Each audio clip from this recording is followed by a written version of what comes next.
going on, Lex? Nice to see you, buddy. We're just doing a random Wednesday live. I was grinding knives all day today. Thought I'd pop on because I'm going to be doing a long live Saturday, and I don't think I'll have time to get one of the knives out to you guys if I'm just kind of throwing for 5,000 throws I plan to do for Saturday. So I'll just be focused on doing that. Not much talking. Just throw, throw, throw, throw. Just gonna put out a super chat here. I'd be in front of the camera, but I'm charging my iPad. What's going on, James? Nice to see you too. Lex and James, my guys. Thanks, guys. Just getting this chat out here. This little pin post.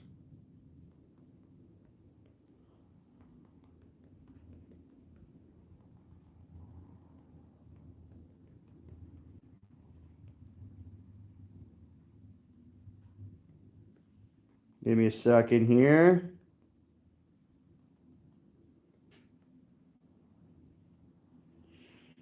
Throws and sticks.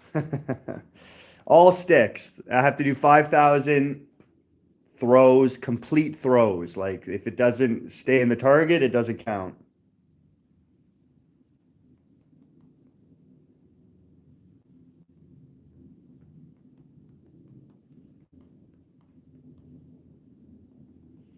Almost done here.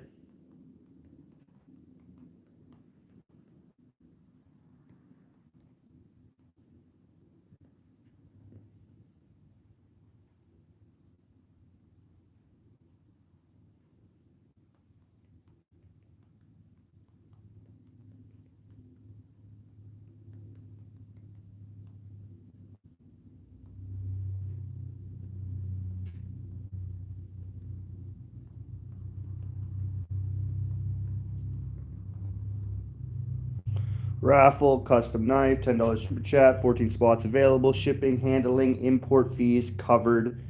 Good luck. And as usual, every donation gets yourself the ornament on the Christmas tree. There's only going to be a few lives before we raffle that off. Oh, I should have cleaned my phone. It looks a little blurry. I don't know if it looks a little blurry to you guys. Hold on. Let me just give that a little wipe. There we go. Got the lights. Got everything. All right. Yeah, we're going to do 5,000. I'm going to go with the numbers. So I'm almost at 5,000 subscribers. So I think 5,000 throws to try to reach 5,000 subscribers would be sweet. And then I'll have to slow grind it as close as I can to 10,000 and then do 10,000 throws for 10,000 subscribers. It's going to be a slow grind. So I was like, you know what? 5,000 throws, no rush. I'm here for life. As long as I can do this, I'm going to be doing this. No rush. I don't think anyone's going to be beating that anytime soon or even trying. So 5,000 throws, 5,000 subscribers in 5 hours. And then we'll do a 10,000. We'll see how quick I can get to 10,000. I mean, if it's going to take as long as it took me to get to 6 or 5,000 as it is to 10,000, it's going to be another 6 years. So the wife may come out in a bit here. Let's go, Kill Switch. Good to see you. So I'll be reading comments. I will also be throwing, so bear with me. I'll show you guys my recent knife. These ones are coming out sick, guys. I don't know what to say. They're getting better and better. I really like the way the tip is on that one. It's a little more aggressive. I like the curves and the throw and the handle there. These are turning out but just better and better and better. So this one they could come live edge. They don't have to come live edge. It's going to be up to the person. But we're going to be raffling off one of these today, $10 super chat. I may be upping the price because of the work going into each one of these is taking me longer, and A lot more sandpaper. In order to get the certain shines, I'm going through 4 different grits of sandpaper to get this. And I'm learning as I go, so they're getting better and better. Super nice. And when it comes to this live for Saturday, James Mitchell, let me know if you're going to be around, because I'm probably going to make you a moderator for that live. So you can help me out. My wife will be in and out and stuff, but to have you here, it would be awesome. So we'll do a couple trick shots today.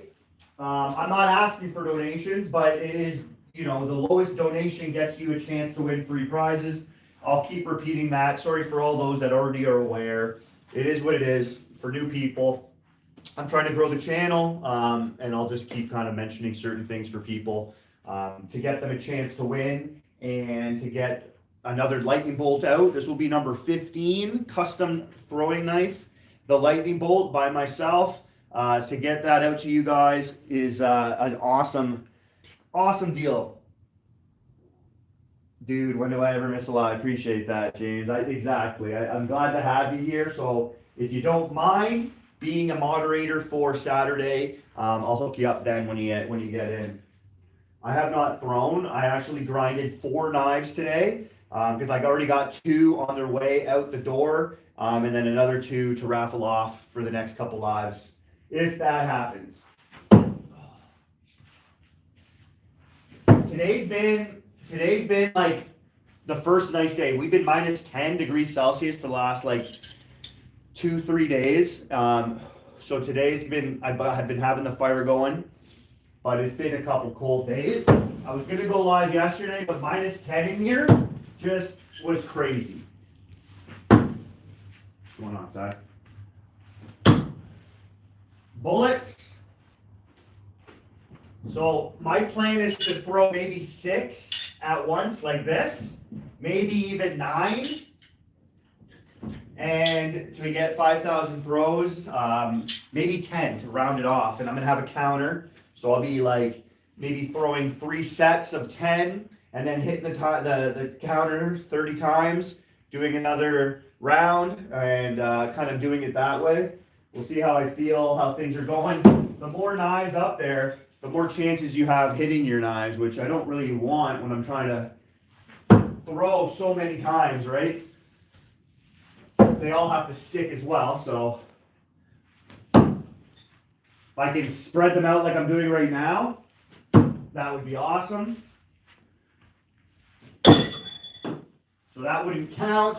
When I do the live, I'm going to have to obviously keep track, and I'd only count 5 there, so if I miss, for the most part, I'm probably going to just hit my timer, my counter, so I don't lose track and mess anything up. I want to be as legit as possible. So the only thing that's going to be a bummer is that the temperature is going to be low, because it won't give me many. I'll have to start burning wood right away, but I'm also going to start my live much earlier in the day. Because I need 5 hours, but we normally do 5 hours anyways.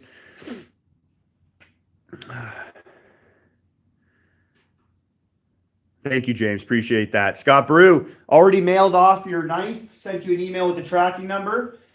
So 3 a.m. as well. And Scott, your knives are on the way. Tracking number sent. Hopefully you guys get that by the end of the week.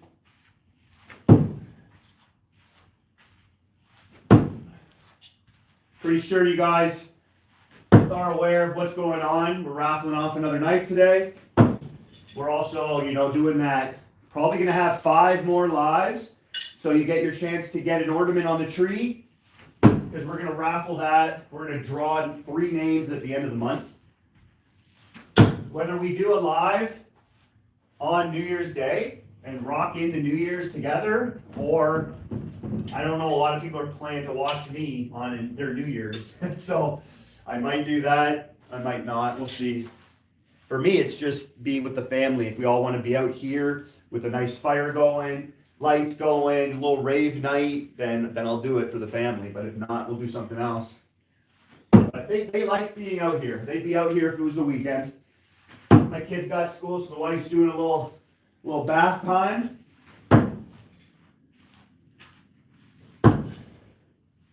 See, I don't need to step forward when I throw, but I choose to. I choose to. There are certain things that I do that allow me to do what I do, very, very accurate, very consistent because of the body movements I choose to do.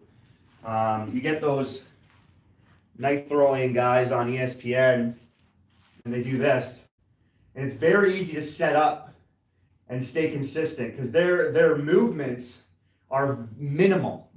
So for me, it's a little more tricky because I move a lot more. My body's doing a lot more. So when I can zero in like this, then I can get myself to a consistent start, and my body movements will run along the same pattern, which consistency is huge in being accurate.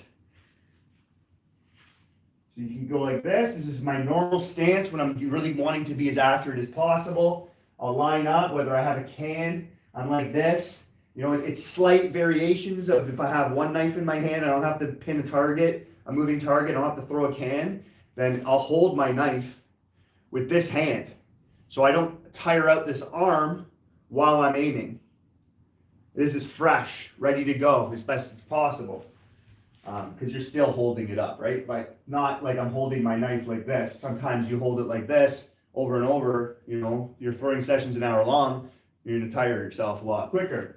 So if I hold my knife like I would prop up my rifle, then I'm supporting it with another arm that I'm not throwing with. And that helps. And I grab and I launch. Grab and launch. You know, I learned a little bit from Adam Chelini, and then I took off on my own stuff.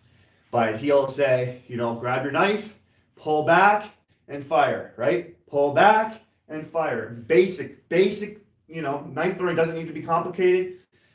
Throwing doesn't need to be complicated. It's when you get into like pitching for baseball, quarterback for football, knife throwing for competitions, you know, you're looking to be very accurate, you know, and in a lot of those sports I just mentioned, you're moving. So they have to go through body mechanics, you know, specific to the sport and what is versatile, what's going to be, where are your strengths, where are your weaknesses, how can we use your strengths and stay away from your weaknesses. All those types of things should also be done for knife throwing. And I really try to do that as simple as possible, not complicated. So there's many ways somebody can throw.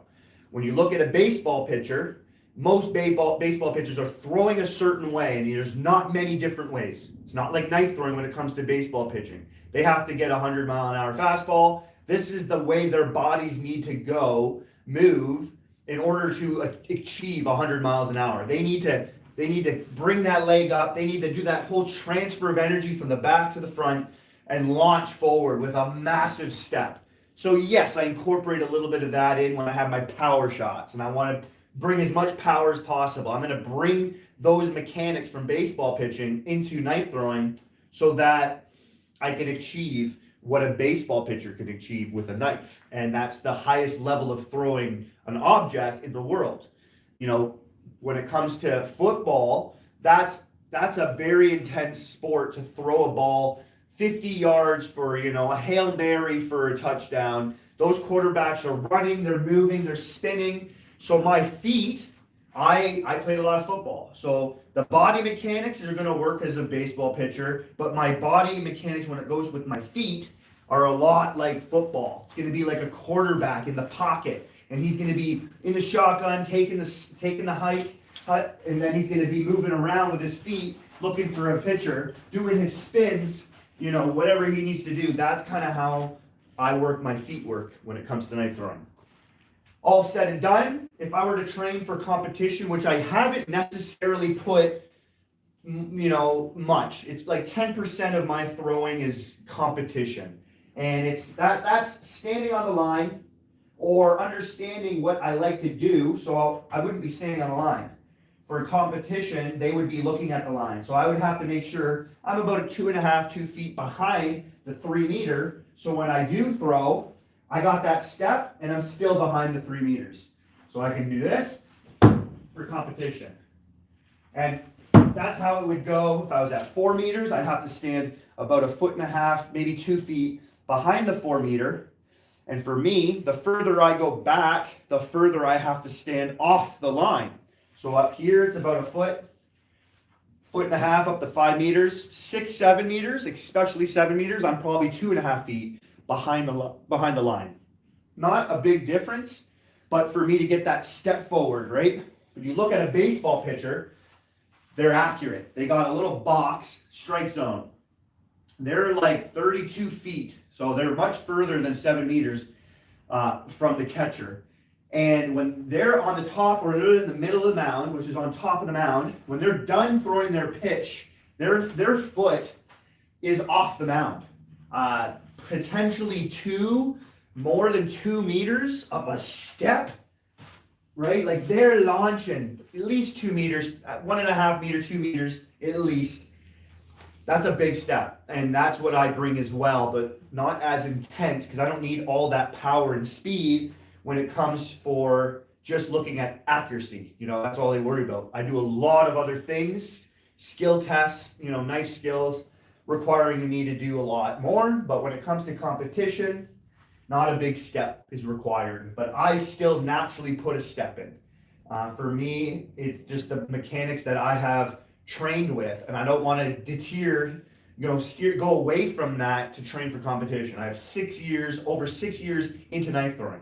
I'm going to go with that. That's me. You don't have to be though. You can stand right on the line, and if I started over and just trained for competition, standing on the line and leaning forward, that's awesome. And you know, it's like competition based. You can lean forward and throw and almost be a 0.5 meter behind the line or over the line. So you're that much closer, which always helps for accuracy, being closer. So you can be at the 3 meter mark, you can lean real close, throw it in. And you can do that, 4 meters. Like I'm at 4 meters, but I could be closer to 3.5 meters, you know? So that, boom. You go to 5 meters, and you got that lean forward. Boom. A little different of training I'd have to do, but on the line is obviously going to give you more an advantage, I would say, because you're closer. So then I would do 6 and 7 meters next, but for me, I can't go to 6, 7 meters in my garage. I could do 5.5. The camera's at 5.5, and then behind it is a couch. So I could probably get 6 meters right on the line though. And I like to stand a little further back, especially further back for me. I would train a lot different. It would look something like this for how I train for competition. So I wouldn't have to do those steps.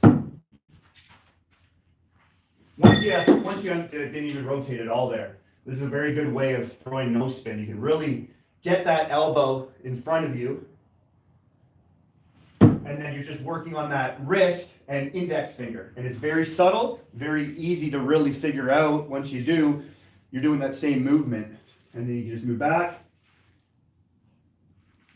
And it would just look something like that. Oh, there's my first miss. I can get serious distance throwing like that. When it comes to distance, no spin, I'm one of the best in the world because I have the world record for the longest no spin throw.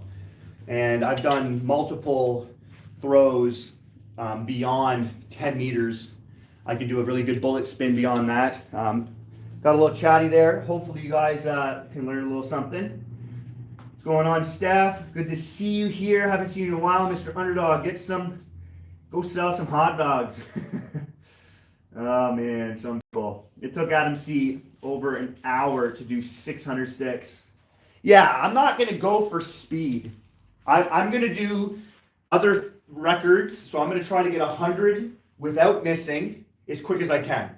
100 can pins as quick as I can. When it comes to 5,000 throws, like Adam did 600, And within a week, I did 1,000 throws on my live. I was chit-chatting and talking, and it took me probably about 2.5 hours.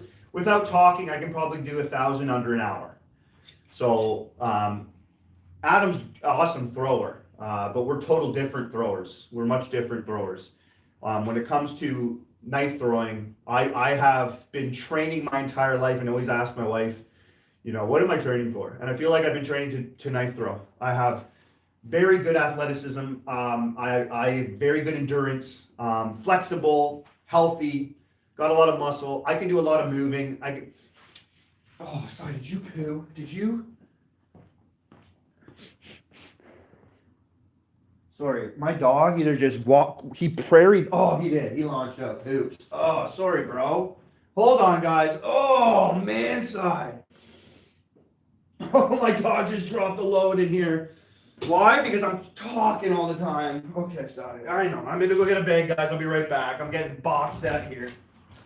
Oh, man.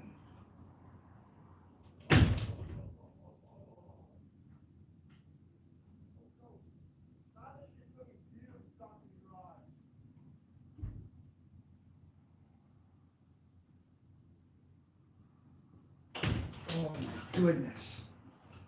Oh, man. All right. I'm going to have to launch. Let me grab my shovel here. Oh my goodness, that is freaking huge. Oh, it's just stinking this whole garage up right now. I'm dying.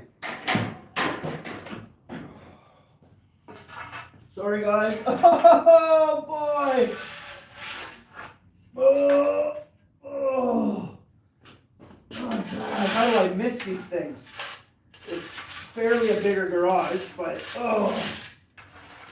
Oh.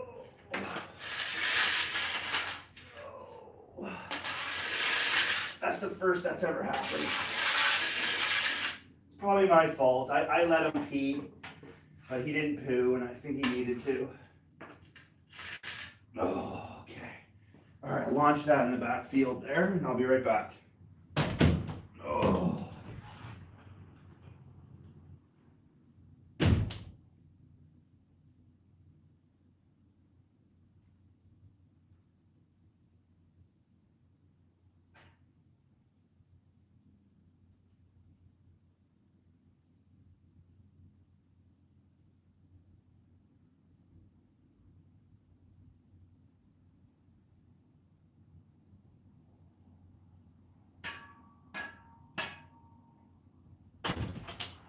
Okay. All right, let me let me light a candle. Oh, I wasn't busy anyways. If I lost a few of you, yeah. I just got skunked. Oh, it's a big poo, guys. Oh, like I said, I'm gonna light this candle right now to try and air that out. Oh man, that was bad. I'll do the best I can. It doesn't look like it's too busy. I swear I have somebody reporting me on TikTok. I think I know who it is, and they're acting like my friend, but I don't think they're a friend, which that happens to me fairly often. And, oh man, it's like I just want to throw knives right now holding this candle. So there's a way you can report people on, not report like to get them in trouble, but to bring down their video. And, you know, because everything was going so well, and then all of a sudden just like, not like a gradual, just nothing. And kind of don't really get it, try to figure things out, and that's why I talk about it. If you guys can help me out, hit that like button, do the things. That was stinky. All right, I'll show you guys what's going on. I know there's 10 of you here. Help me out with the likes and everything like that. So we're raffling off my lightning bolt custom. Like, these things are getting nicer and nicer. I don't know about you, but those tips look phenomenal. The grind work, the edges, it's a lot of different sandpaper grits to go through, like a mirrored finished edge. And then that surface I have there, it's really sharp, really nice knife. So what's going on there? Richard Hunt, nice to see you back as well. So as always, trying to get, this is number 15. So trying to get these off to you guys. Another one here ready to go, number 15. So I'll show you some variations of this. And there's pretty much going to be similar. So you can see the butt. Maybe let me know in the comment if you guys like this type of belly or if you like it flat. I personally like it like this, but I just did this today to see if people like that. It gives you a little bit more of a handle. You got the flat up here, but then you also have a trigger. Some people like that. It's up to you guys. Thank you, honey. Silas took a huge dump just now. It's stinky, so no rush. And the smell's slowly leaving. But those are the two variations that I'm very comfortable doing. And I'm making them all right now without a live edge. And whoever wins has the option of, I can give them a live edge if they want, or I can keep it the way it is. It's no problem at all hooking people up with a live edge if they want it. I like live edges, but I've been talking to a few people, and live edges isn't exactly popular. That's a me thing. I like it. If other people don't like it, then that's okay. I don't have to do a live edge if you don't want. Just trying to get this fire going since the wife's coming out here. I'm fine. I want her to be warm.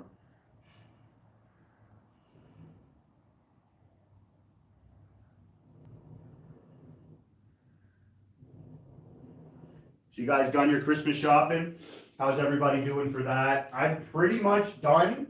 I got the wife a few things. I'm really excited to get her the gifts that I got this year. Did a whole bunch of wrapping yesterday. Did I say 6, 7 without knowing it?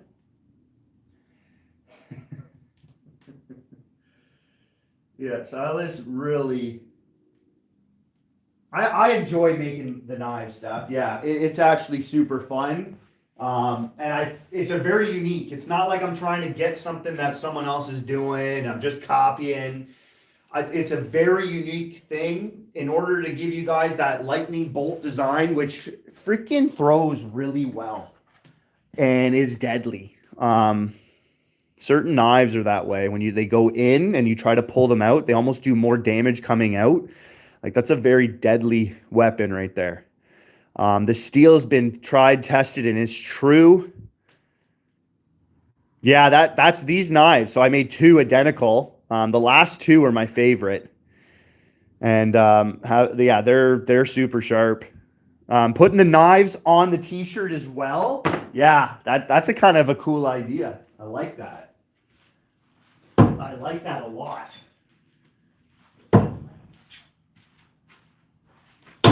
So these are my practice knives. I can just beat these things up. They're very handle heavy. These are the Vengeance. I got 6 millimeters in my hand. I got 7 millimeter thick knives in my hand. They're all different weights, and I kind of like that. It helps my instinctive, and having such a handle heavy knife has really helped me get good at no spin. That's maybe me. It's a preference thing, but I think a lot of people, they're either in a center balanced or they're in a handle heavy. And I would probably side with more people liking handle heavy knives for no spin than center balanced.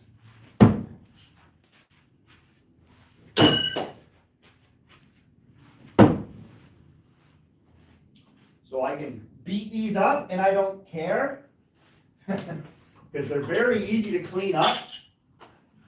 Once you guys got yourself a belt sander, some type of sander, you got one of those grips, vice grips, you just clean your knives up, bing, bang, boom, no problem.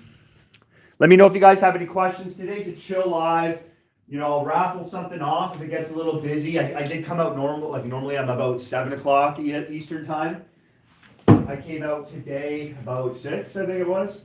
So if it gets a little busy, you guys want to do a raffle, boom. I always got knives available for you guys. I try to get knives ready for you guys if you want them before I do a live. If I don't have a knife ready, I've always had a knife ready to go for my lives, and that's kind of like what I'm wanting to do. I've only done 15 of the lightning bolts, so. But as far as I'm concerned, I've had a lot of people reach out to me, asking me, and I've denied selling them. I've denied multiple people, and I say, nope. Right now, I'm kind of just doing them for my channel, and I'm doing through like the raffle. You know, over time, once this gets super busy, yeah, I'll probably take some orders. But right now, I feel like I can get them to you guys for a much cheaper cost. So I got my own t-shirt maker. So I have a printer, I have the iron, I have everything I need to make my own t-shirts because I was going through somebody that freaking screws me over. Like, I can't ask for help in my life. Even if I pay people, I don't get help. This person, I tell you, I could go over it. Like, I'm asking them to do designs that I want. These are like 10 of the designs I want. They're like, yeah, come over. We'll do them together. I go over to the person's house. They pick 3 out of the 10. I couldn't even pick the designs I wanted. So I was like, okay, whatever. We'll go with those 3. They're doing them in front of me and they ruined my shirt. Like, this is one of them that they did. I went out and bought a sweater that day that I wanted. They burnt the sweater. They didn't even make it the one I wanted. I had to get black or white. It was horrible. And then I'm like, I left them a t-shirt so that they can get one of the designs done for me. They didn't even do them. It's like they stole my t-shirt. And I'm just like, you know what? Whatever. Like, keep the t-shirt, freaking see you later.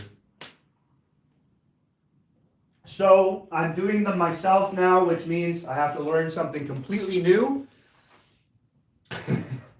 which is going to take me some time to get it to sellable.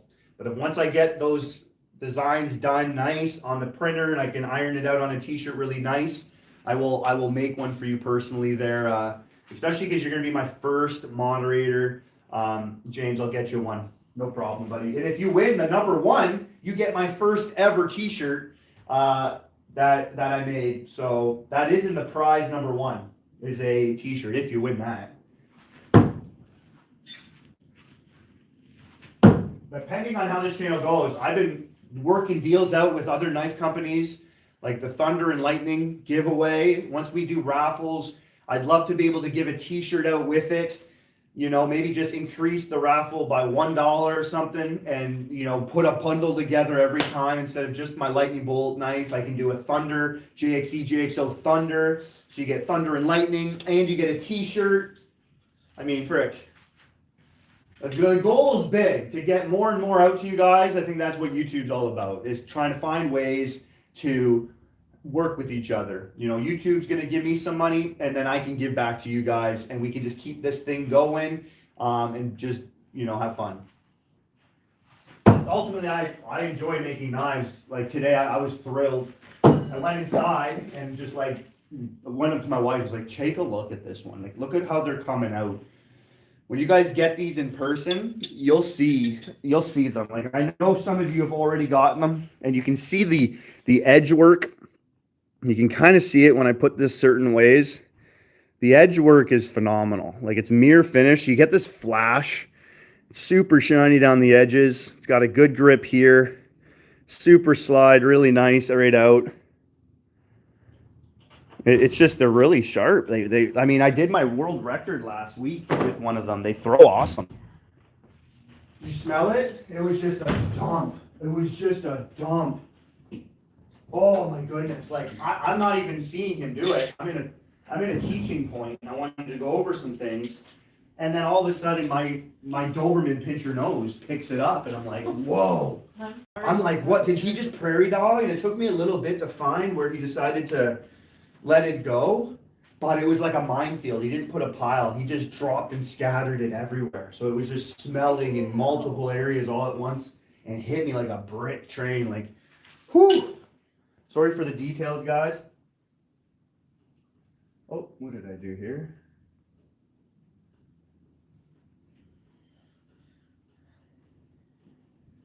I'm hoping you win some stuff too, man. Again, that's like, it's, you know, there's probably 10 people on that tree, and if you have multiple balls on that tree, you got a good shot at winning 3 out of the 3 prizes. What we're gonna do is we're gonna raffle off the first one first. So you can't win twice, but so that means we're going to offer the first one to everybody, the best bundle, and then whoever won that isn't going to be able to win the second or the third. And if you win the second, then you can't win the third. So we're going to raffle them off from the first to the last, and we got a big Santa bag, put all the ornaments inside the bag, and boom. I think when it comes to accuracy too, when you see baseball players, not necessarily pitchers, they're just playing catch, right? And their accuracy from far away is bang on. And they just get this comfortable throw, you know, like they can be moving their feet. They're not just standing. The knife throwers, darts, tend to be like this, like bricks. You know? And I mean, if that's the way you're going to get your accuracy, that's the way you're going to train, that's the way you're going to get it. Not going to mess with that. That works.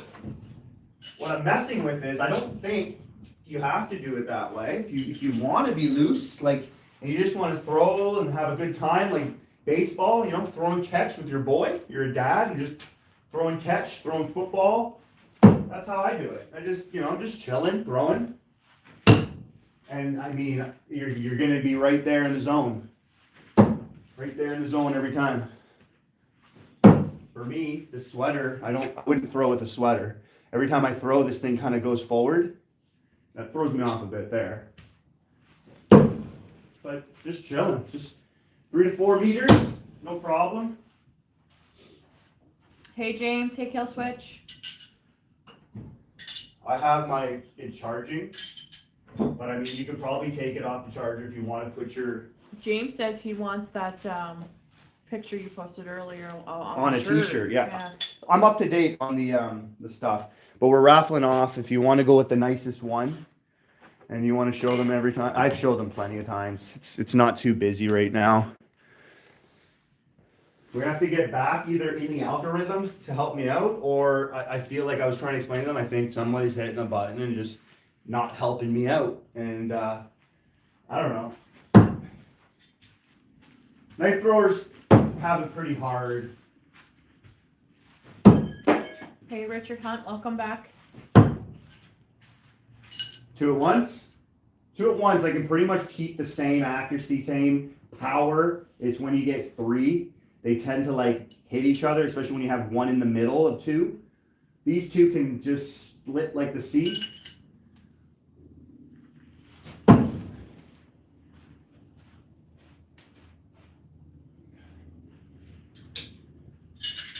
Let's pin a can with 2 knives. And it's getting a little bit hot here. I do have a big log. Like, I mean, I got it pretty nice in here. It's like 8 degrees outside today anyways. Yes. So it's not bad at all. But try to get this going again for you. I'm okay. If you're warm, I'm fine.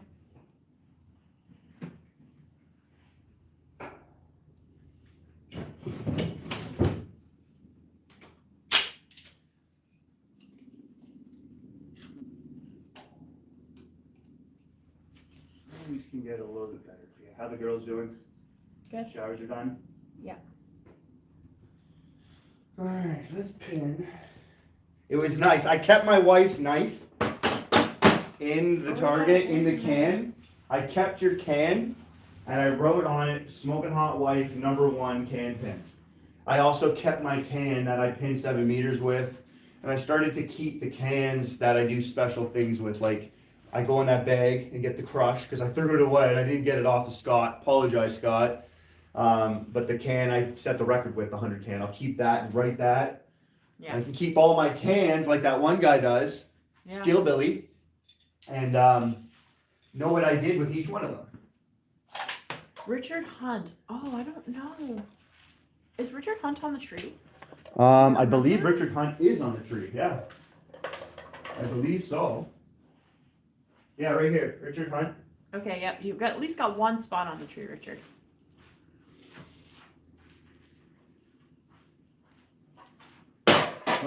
I haven't pinned a can since my 100th can. Oh man. That was a good one, guys. I went back and I have a video coming out, but I pinned 3 in a row. 3 in a row. Well, sorry, I pinned 3 cans 3 times in a row, 3 times in 26 minutes. That's another record within the 100 cans record. That's a record. I don't think anyone's gotten 3 in a row twice in a day, let alone 3 times in a half hour, in less than a half hour. So that was a really cool thing. And the third time I got 5 in a row, and the 6th can, I got it in the can, it stuck and went to the ground, and I didn't get it. It almost was 6 in a row. I got 5 in a row on my last 3 in a row cycle. It was what? Those moments are pretty cool when I go back and watch, and I'm like, that was also freaking. If I remember that one live, I was going for 3 in a row. Yeah. Right? It takes forever when you're going for it, but then all of a sudden you're not going for it, you're doing something else. Boom, boom, boom, boom, boom. And I was getting mad. I was getting upset with myself. I'm glad I didn't show on camera too much. I was more or less in my head than I was on camera, because I was the same pace throughout it. The quickest set of 10 was in 4 minutes. I got 10 pins in 4 minutes, but it was pretty consistent, getting 10 pins roughly every 10 minutes. I think someone did the math, and I did a can pin every 39 seconds to get up to 100. So pretty good numbers. I do want to get at under an hour though. I think I can definitely do it under an hour, and it's fun chasing your own records. People do it in sports all the time and try and just get PRs, right? Personal records.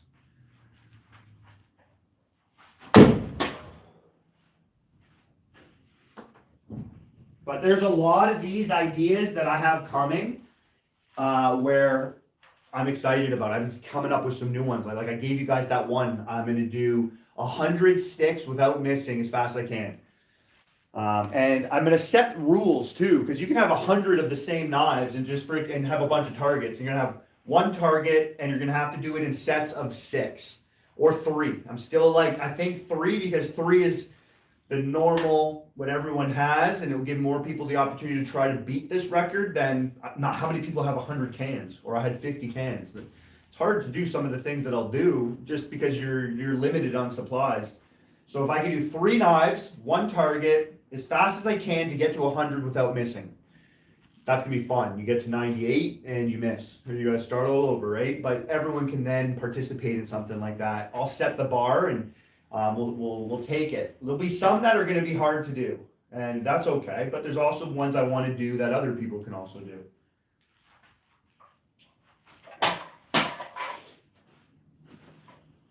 So yeah, like, ask questions, guys. I don't know how it's going on the chat. We're trying to raffle off another knife. Someone said, how do you throw? I throw no spin. And I was going over it a lot just earlier in this live. You want to go back, but I'll explain it again. I'm okay answering questions over and over and over, guys. It's the same question. I'm ultimately here for you guys. But the way I throw is I incorporate a lot of the sports that I was playing. I play a lot. So when it came to baseball and football, I kind of incorporated the footwork of a quarterback to the body mechanics of a baseball pitcher. And I'm somewhere there. So when I throw, I can do it casually, like throwing a baseball or a football and just having fun. And your body mechanics are like throwing a ball. The difference is what's going on in the hand, what's going on in the wrist. Everything else feels pretty similar to throwing a ball or a football or a rock or a stick. And you're just kind of like bringing it back, right? Like how I would throw a football to get that spiral. I'm kind of like with my pinky finger with the lace of the football to get that spiral, and with a knife to get it no spin. It's with your index instead of your pinky finger. So when I throw, I'm kind of like everything's the same, and then I'm starting to change a little bit of what I would do because now it's a knife and it's not a football. And I'm going to come down with my wrist. And get at certain distances, the wrist work will be different. Up close here, you can almost get more wrist. And as you move back, it's going to be less wrist coming forward. You're really going to have to like almost let the knife go, and it's just going to be sliding out your hand like this as you go far back. It almost might even turn a whole quarter, and you can consider that no spin. When you get to like 6, 7, 8, 9, 10 meters, it's going to be like a quarter. So that's kind of how it is. You're going to be throwing normally. You get here, everything changes for knife throwing. And then when you want to, like, your index finger, for me, is what's going to be brushing on the spine of the knife to manipulate it so it doesn't spin. So my wrist and my index finger are what I'm going to be working on to learn how to throw a knife so it doesn't spin. You know, you can throw a knife half spin and you don't have to worry about what I just said, because you're pretty much just throwing it a lot like a ball. The only difference is you kind of just open your hand and let it slide out, because the knife can rotate the way it wants to rotate. You're not trying to stop it from rotating. So depending on if it's a handle heavy knife, a front tip heavy knife, center balanced, that will adjust where you're going to hold your knife and at what distance. You're gonna adjust where you're holding your knife so that the spin will either slow down, speed up, and you'll get it to stick in. And you can play around with that all you want. Just, you're not getting your sticks, and you can track your knife. If it's under rotated, then you need it to spin up, right? So that would mean you need to bring your hand down. If it's over rotated, you need the knife to slow down, so you need to bring your hand up the knife. The more higher you are with the knife when you release it, the more it's going to slide out of your hand, which will slow the rotation down. So you can do that. It's a simple way. The hardest way to throw is no spin. That index and wrist work is very, very tricky for some people. But if you're just throwing half spin, that's the way my wife throws. I have a grip. Grips are very important to understand how to hold your knife. Once you figure out how to hold it, I always tell people it's like a handshake. You're going to handshake people. Nice to meet you. You're kind of going in to your knife like a handshake, and I press my thumb on the top, and then I wrap my fingers around and grip it. I don't have a loose grip. I don't think holding knives flimsy bimsy is even smart. Some people might want to do that, and because they're not really good at throwing, they've never really played any sports, so they're going to learn a different way. They're going to learn completely different than somebody that might already know how to throw a ball, a football, whatever, right? But for me, any type of object I'm throwing, I usually have a good grip, a firm grip. I don't want somebody to fumble. I don't want my ball just to fall out of my hand before I throw it. So my knives took the same route. When I hold them, it's nice and firm. That just means I have to slightly open my hand when I throw more than somebody who doesn't, because it could just slide out their hand. But I think you lose control with that. And I wouldn't recommend holding your knives loosely. So here we are for half spin. I feel like I'm at the right distance. It's very conventional. Half spin or rotational throwing. You need to know your set marks. So at 3 meters, 4 meters, everything's going to change. Usually at 3 meters, that's a good one spin, one full rotation, or a good half spin. So we'll do a half spin here. Boom, perfect. That felt really good. Now if I move back for a half spin, I'm going to have to move my hand up the knife. So we're going to go back a little bit right here. Boom, beautiful. And that's because I've done this for a while. But when it comes to throwing, keep your body mechanics, like go outside, find yourself, if you're not an athlete, grab a stick and throw it. That's how you're going to throw a knife. The same body mechanics. Now you're going to work on the rotation of, keep the body mechanics the way you naturally throw anything. That's have an edge on throwing and getting better, because your body mechanics, you're not going to switch it up. A lot of people might get into throwing knives. They're not athletes. They don't have a coach. They see someone throwing like the professor, Joel, and he does this. And that might be really weird for somebody who is like, how the frick is he doing that? I've never seen anyone throw like that. Yeah, like that's going to be tricky. I would just say pick something up. Even if you've never thrown a ball, you're not an athlete, see how your body reacts instinctively, naturally, to throwing something. Use that body mechanics. That's going to give you an edge. Don't try to copy somebody if you've never thrown before. You'll get there. If you want to throw that way, if you want to throw really well, then you're going to have to go naturally, what comes natural to you, especially if you're trying to do it in a quicker pace.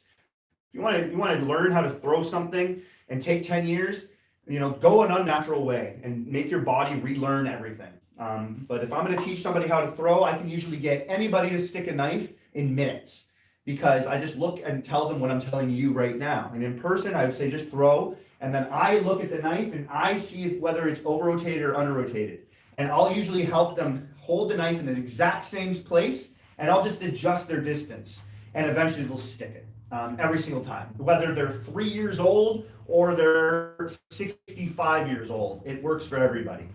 So when it comes to no spinning, it's very instinctive. You don't have to worry about your set distances like I just explained for rotation. For set distances, that's rotational, competition. But no spin, I can throw as close as I want. I don't care where I'm standing. My have a whip is just my wrist. And it's kind of like this. That's about it. Everything else is very muscular, so I can get more power. I like power when it comes to throwing, whether I'm doing it for competition or anything. Power helps me get more accurate.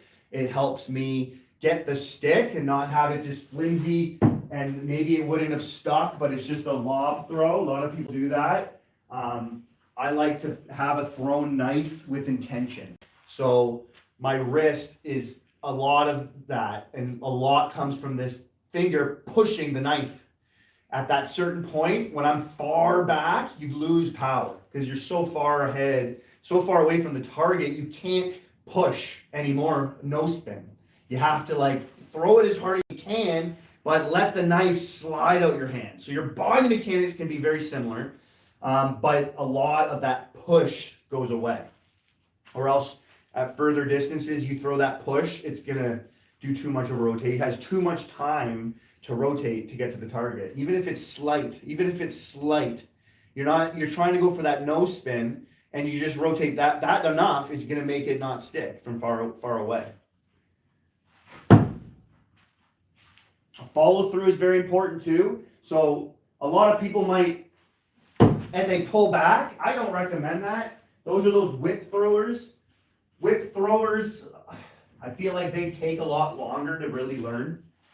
You know, you might see some good whip throwers out there. Ask them how long they've been throwing that way and how long it took them to get to longer distances and be consistent. It's probably going to be crazy time, like years and years. And they're probably not even at a level that's doing anything that anyone else can't do. They're just throwing it with the whip style. But again, I would say pick up a knife and throw it. I know that's a long answer, but I'm sure a lot of people will appreciate that. And I really enjoy teaching. So it's no sweat off my back, and I'm never going to charge anybody. My wife did dip again. I'll be back. Client came to pick up. Okay.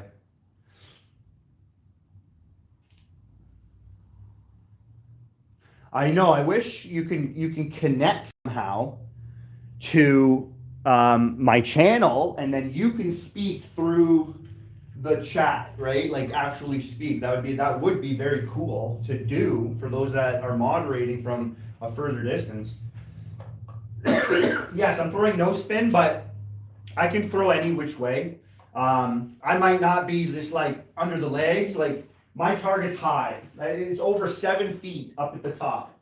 If I had a target down low, or I had a target all the way over here, I'd be a lot more comfortable just throwing any which way and not worrying about me destroying my flags and my scenery. That's a challenge that I have that might limit me, but it's silly stuff. It looks cool. I'll leave Brandon, Danger, Dylan to doing all that stuff. But for me, I keep things realistic in throwing, and then I do trick shots. I think those are trick throws. I think you would agree too. They're not even trick shots. They're trick throws. They're just, I've done them. I've done can pins outside of my last house between the legs. I like to be able to say I did it, and then I'm good. I can do a lot of different ways of throwing. Trying to pin a can right now, 3 meters with 2 knives at once. When it comes to versatility, I got it. I just choose to work on certain things over and over and over again so that I don't lose the skill and I can get a little bit better with it and then set world records like I did. 2 knives at once. So we want to get the same, crushed it, thing I was talking about for my no spin. Nothing changes when I throw 2 knives at once. A lot of people are like, can you throw 2 knives at once, 3 knives at once? Yeah, nothing changes. It's just the knife is thicker. And with my firm grip, it allows me to keep these things from not flimsy, sliding and moving all over the place. That firm grip I like. A lot of people probably don't do a firm grip. Honestly, I feel like I've heard more people talk about a looser grip than a firm grip. I got a tight grip. You can't even really pull those things out of my hand. That's what I'm going for. My initial throwing that I wanted to do with knives was for combat. It's martial arts, like another way to just have an option to when you have a knife. I can also throw it.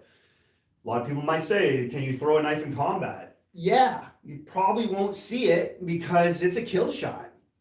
I'm not gonna, when people are talking about knife fighting, a lot of it is self-defense and a lot of it is to how to work against the knife attack, how to, use your knife to get away, to maybe fight against somebody with a knife. But normally when it comes to throwing knives, you don't see it. You don't get to see it. And that's what I'm trying to do as well through my channel, is show people the reality to knife throwing in combat and say, why wouldn't it be reality? You can throw a rock, a stick, you can throw a ball at somebody in combat, and you can use it as a way to distract them. So of course, throwing a knife not only is going to distract them, but if you got power, you got accuracy, you got all that skill to throw it, yeah, it's of course going to be deadly. Who wants a knife thrown at them? Like a ninja star. People are like, I don't want to, like a ninja star. You'll think, yeah, in my head. But that ninja star isn't going to penetrate as much as a knife. A ninja star was used by ninjas to distract the person, to maybe inject the poison. But for the most part, it was used to distract them, to give the ninja more time to deploy their sword. It was just to get them like boom, and then they would get their sword out and then be able to attack. Well, that person's dealing with ninja stars stuck in them. But the ninja stars aren't going to hurt the person as much. They're going to, unless you get in the eyeball, you're going to pull it out, or it's just, they're not even going to worried about it. They're just going to be like kind of like a split second, boom, down their swords out. When it comes with a knife is heavier. It's got a better point. It's got a more aggressive, longer point. That's going to be able to penetrate a lot more. You got a live edge on your knife. That's going to cut through jackets and material. I've shown how a knife can go right through a cape, thick material, and go right through it into the target. So your clothes aren't going to stop you, especially because they're close to your body and they're not being dangled like a cape. But knife throwing, it's harder to show anybody it other than just to throw at a target, because it's a kill shot, and when people are practicing throwing knives in a martial arts, or if you watch what I watch, there's this competition, the martial arts, the self-defense championship, and it's on YouTube. You can kind of look that up, and they have people throw knives, but they're plastic. The effect is gone. The weight doesn't allow the knife to even travel effectively because it's a light piece of styrofoam or plastic. So it's very hard for anyone to visualize it in a reality. You just got to look at this target and be like, that's your enemy. Would you want that thrown at you? Do you have enough time to get out of the way of that? No. That's going. Again, this is something I'll do in video and show people, but you can do it at home. Grab yourself a knife that you have, any knife, and stab the target. And you're not going to be able to do this, I guess, right away, but if you're good at throwing a knife, you'll then throw. The knife that is thrown is going to penetrate way more, like a significant amount more than the knife you stabbed with. This, easy to get out. This, much harder to get out. Same knife, same point, no live edge. You're going to penetrate more with a thrown knife all the time, 10 out of 10.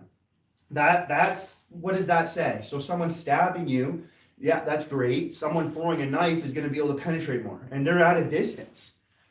They don't have to deal with an attack from you. If they're throwing a knife at you, you're the one dealing with a knife being thrown at you, and then that person has a plan to do something next. You don't. Your plan is to, what? I just got a knife thrown at me. What am I going to do? Am I going to grab that knife out and use it? Am I going to open up that gouge that was just made? I'm dealing with whatever just happened. That how many people in the world are trained to deal with a knife thrown at them? No one. No one. So they're sitting there dealing with that, and now you're doing something else to them. You're running away. What you needed to do is effective, and you can do what you need to do. But throwing a knife is very serious. It's just into my head. Am I going to go out and do it? No. If I had to, I would. But it's a kill shot. It's a kill shot in my head. If I throw this knife at somebody and I hit them, I don't want to kill people. I'm not out there just to kill people because you got into a fist fight at a bar. Sorry, not going to happen. You know, I have a little bit of martial arts experience, and a lot of the stances in martial arts is to intimidate. And so my stance, people look at it and laugh, but a lot of it is to intimidate somebody coming at me or someone looking at me. I got my throwing knives. I'm going to whip one out and I'm just going to be like, man, go home. You know, talking is the best way of getting the first line of defense is to get out of it. So I can talk all I want, pointing my knife like this. And he'll see I have multiple. My EDC, 2 knives. I pull out 2 at the same time. They're going to see 2. Boom. And I'm going to talk my way out of it. And I'd be like, don't worry what they might even be talking about what I'm doing. Like, they're not going to be wanting to be like, oh, let me see what you're holding there. They're going to be like a little cautious. A little like, well, maybe I don't want to get into a fight with this guy. Well, maybe I don't want to approach this guy. Right? Because I don't know what the freak he's doing. Standing there like this. But I'm standing in a good stance. I'm center of gravity's ready. I'm very focused. I'm really balanced. And I'm ready to throw in a split second. Like, I had to turn around there. But I'm focused on you. Like, you make a move. You draw a gun. Boom. And then I grab my next knife. You know, like, there's a lot there in that stance that I choose. Because intimidation is, sometimes the fight is already won before the first punch is thrown, right? I think Mike Tyson said that. Any comments? I go on and on. I was saying though in the comments, I don't know if you read it, that we could always, if I'm not out here, we can always audio call on Facebook James and he can be on speaker and read the comments to you. Oh, I wonder how that would come out. You would have your phone, How that volume would come out for me. That's a good idea though. Yeah. Never would I throw 2 knives at once in combat. Some people out there, and they've disappeared. This guy that would live in the mountains, and his name was Joe Villevue or something. And he would try to like convince people of some pretty like wacky ideas, like, you know, no spin with multiple knives is effective, no reloading is effective in combat. I would 100% disagree with that person. Alien 96 says, I'm just stopping in quick to say congratulations on your record. Oh, hey, Alien, I saw you comment on Brandon's thing there. Thank you, man. Thanks for stopping in and saying that. I appreciate that. There was 2 big records in that, if you're still here. 2 big records. So I pinned 3 cans 3 times in a row. I pinned 3 cans, 3 times in a row, 3 times in 26 minutes. I'd like someone to try to beat that. I don't even think I'll even beat that.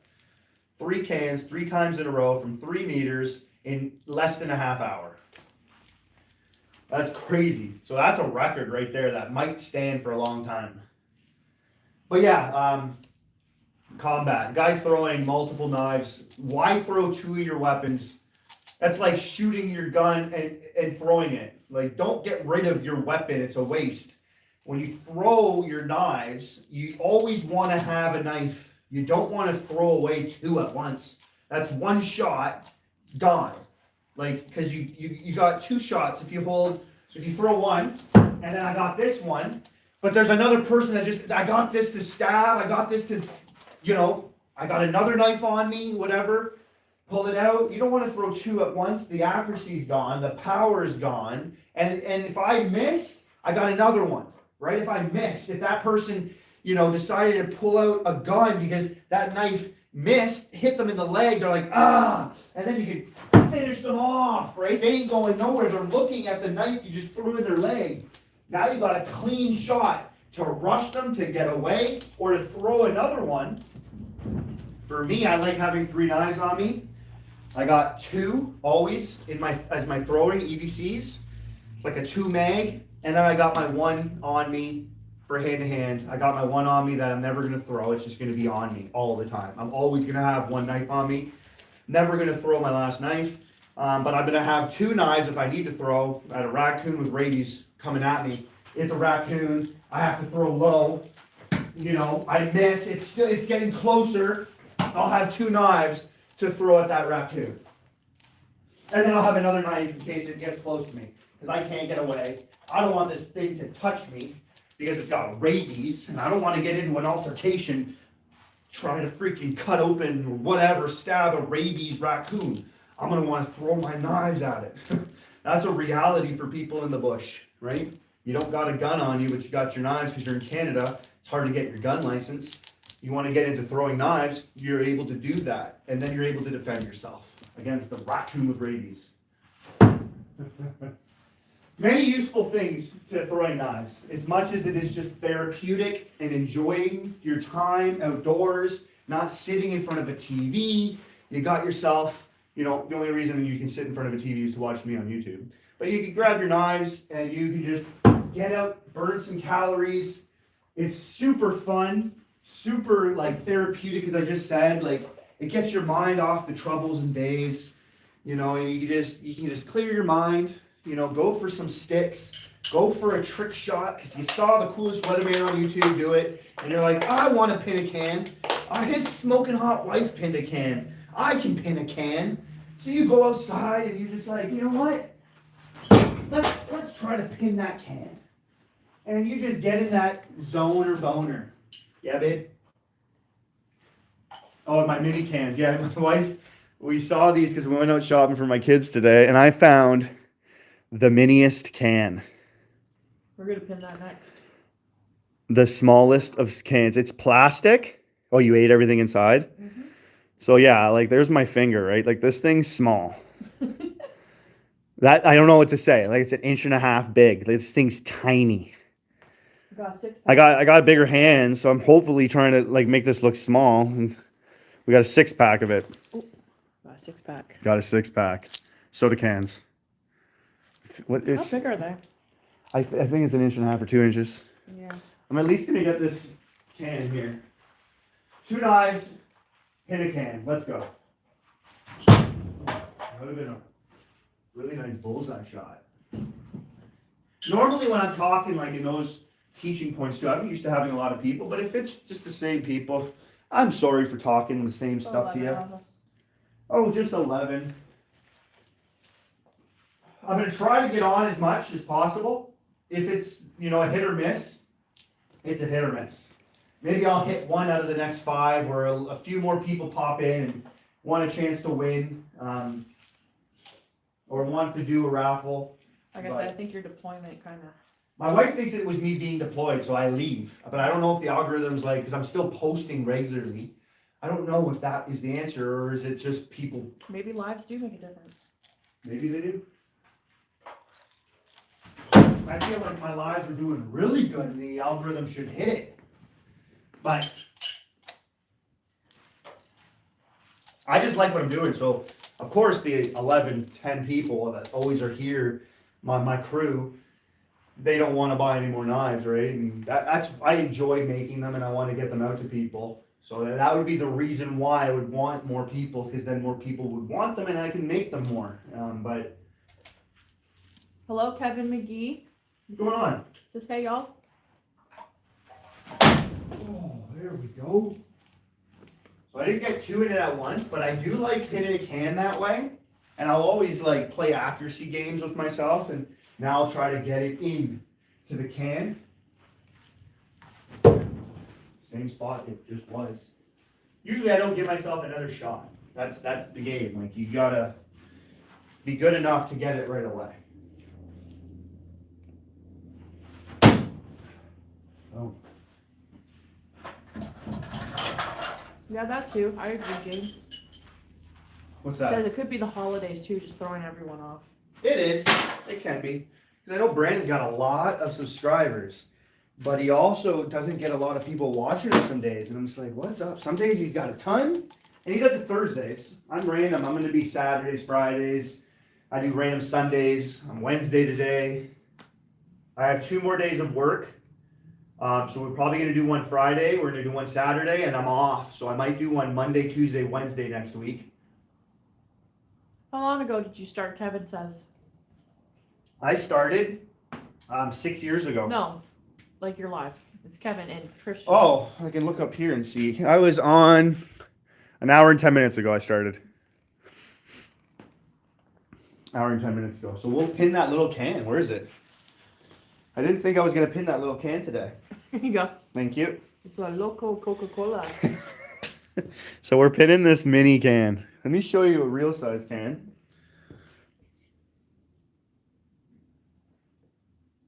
It almost could be a weight, and it can go in the hole. All right, let's see how long the tree is tweaking.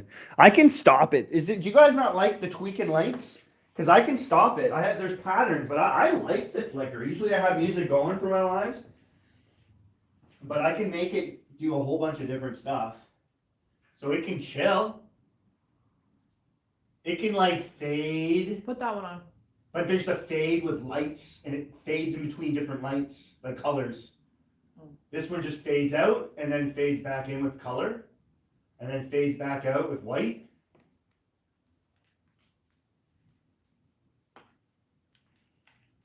Kill switch, are you still on?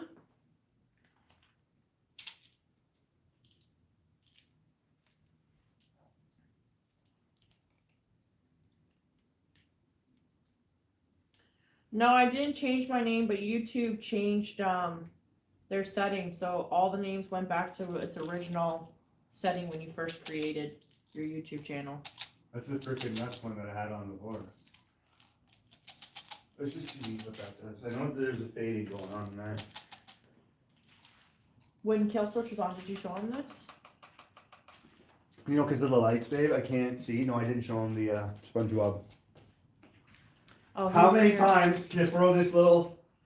Okay, it's got a little bit of weird weight. It's plastic. Before you get going, Kill Switch says he's here. Kill Switch. Hey, buddy. We got this today. Josh is gonna snipe him.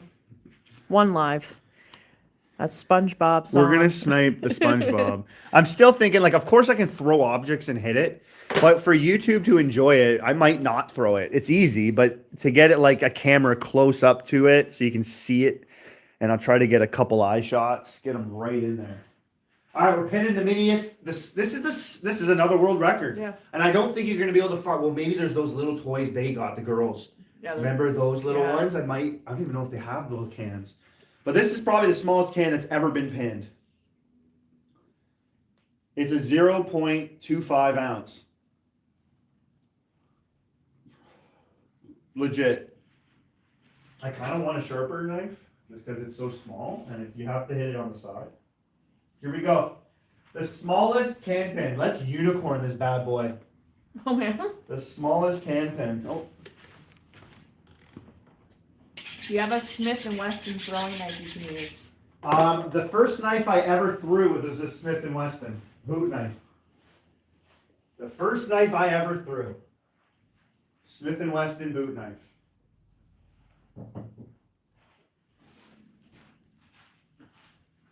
Half spin, live edge. Oh, here we go. We're going for this mini thing. This is going to take a bit. All right, how do you throw a little mini can? Oh, here we go. I don't like doing anything. I stay at 3 meters. You might see me do a little step. I'm a couple inches forward if I do that. Oh, there's no taxi ride unless I get a sharp live edge. Maybe it would hit it in the air. But being so light, I gotta hit the target. I gotta hit this at the target. Little struggle to get it to the target.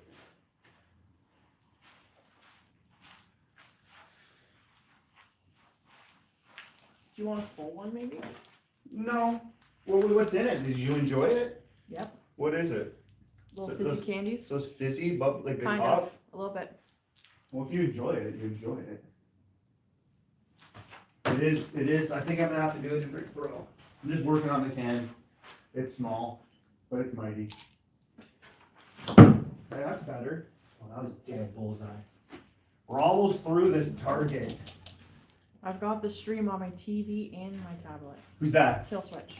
He'll switch my man. Let's go! Billy and Tina's here Okay. in the house. Coming. White's gotta go again. Here we go. We're pinning the smallest can. I got no shoes on. I do got Oh. The accuracy of this mini can. I'm telling you. Just turning this around. If I see a dono, I'm throwing your ornament up there. I don't want to miss that. That was high, and that was better. I do like that. I think that's the way to do this. If you go, normally I throw with my palm up. I'm going palm down, and in order to throw it that way, it's more of a flick, and I think that cuts through the air and gets near a little more distance. Oh.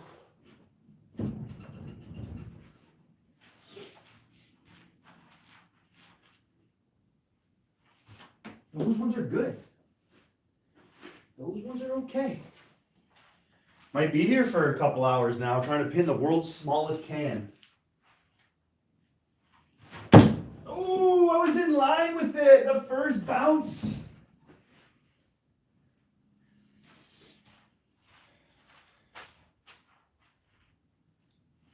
I feel like I can get it. I've pinned really small, like a cherry tomato or a grape tomato, whatever you call them, a 1/4 inch washer, some small things there. So this ain't any different. This is bigger. I do want to do a live fruit ninja. I'll have so many different types of fruits. I'll explode them all. Probably be on a good summer day. Fall day without the bugs, because they'll probably be attracted to all that sugar.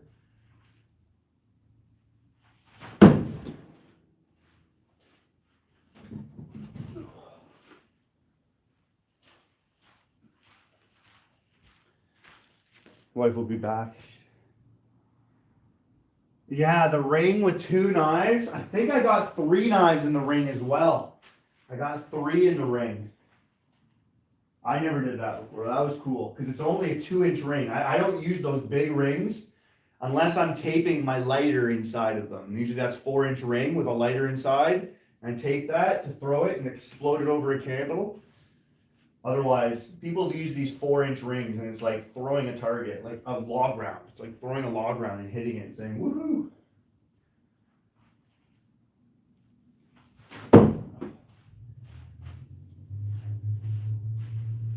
Like big cans. You'll never see me throw the big cans. They're always going to be, what is it, 355 milliliter?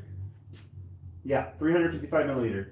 I don't have tall boys. I don't have tall cans. I don't even throw the Red Bulls. I don't drink energy drinks.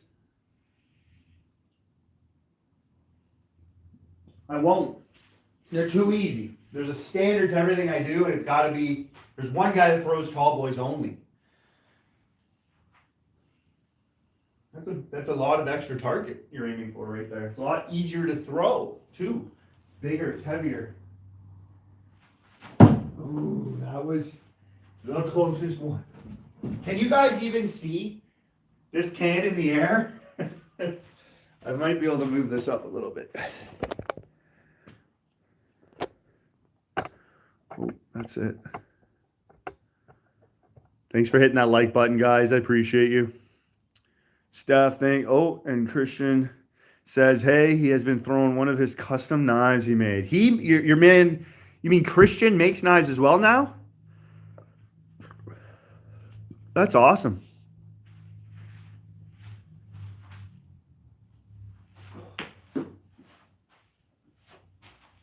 Usually I'm not reading the comments. Steph, are you my Italian sister? I think you are. Oh, that was right in line and it bounced right off. If I get in that bullseye though, oh yeah, I can still get her done.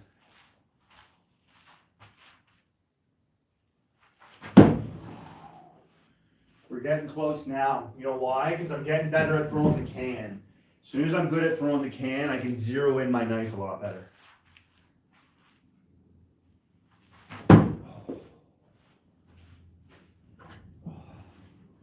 Yeah, I'm excited to do some records coming up though.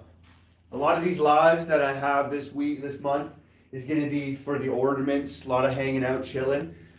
If I have my moderator, my smoking hot wife, it'll be a little bit, maybe some records I can do, but a lot of them I'm not going to be able to have her. Like today, I don't really have her, so I wasn't planning to do anything crazy this weekend. 5,000 throws. Come out, check it out, hit the like button, stop in, hit that like button. That's all I need you guys to do for me. Oh, oh, okay, we smashed it.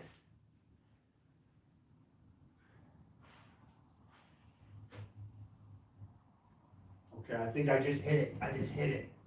Hit it down. The knife came in and hit it down, but that was a hit. Nope, I hit it. Sorry guys, fix that.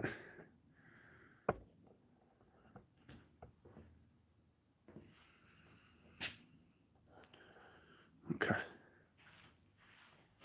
Smallest can pin. World's smallest can pin. Let's go. One of these, I'm pretty close. I'd say every miss you're seeing is like inches. So it's just a matter of time, I feel like.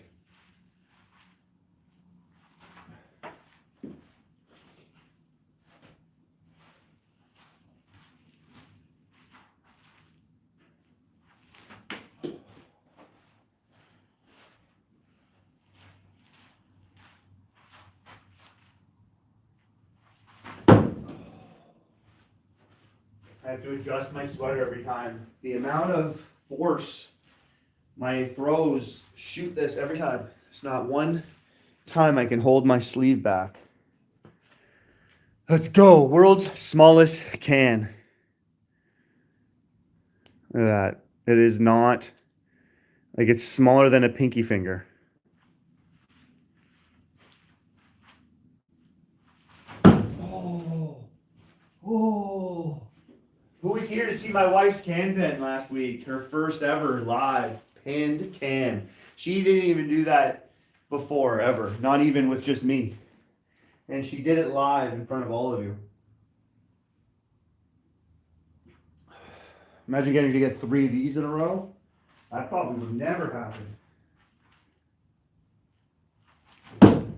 Some things are too hard.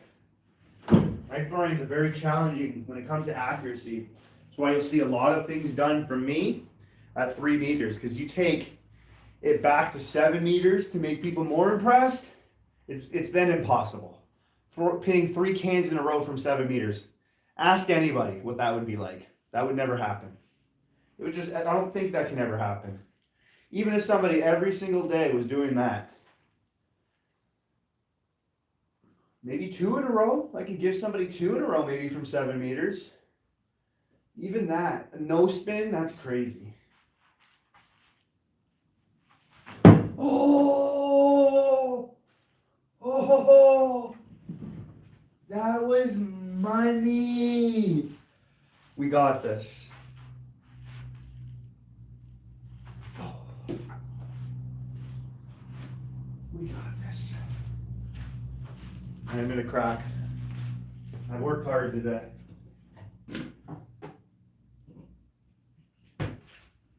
And I need cans. I went through 50 last week, if you guys remember.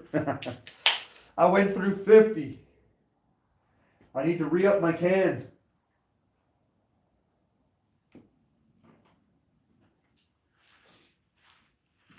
World's smallest can pin. Live. Here we go. Loco Coca.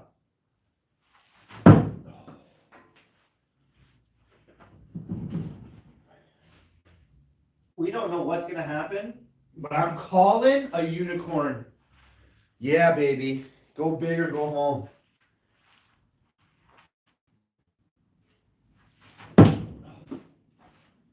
So it bounces. This can doesn't go down like a normal can would. This thing hits and goes off.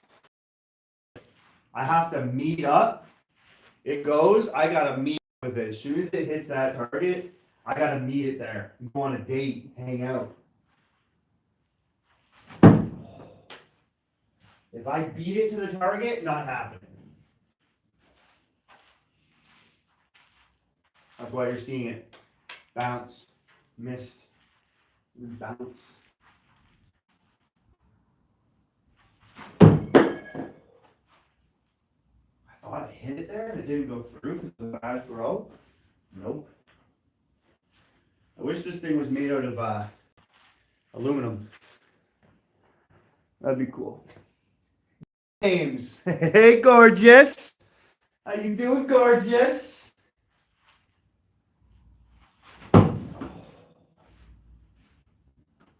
Who's counting? Man, like what? 30? Maybe not even. Maybe 20, 25. I do a lot of talking. My channel has a lot of talking. A lot of the coolest weatherman talking.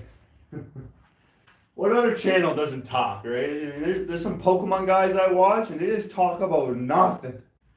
There's a whole lot of nothing they're talking about.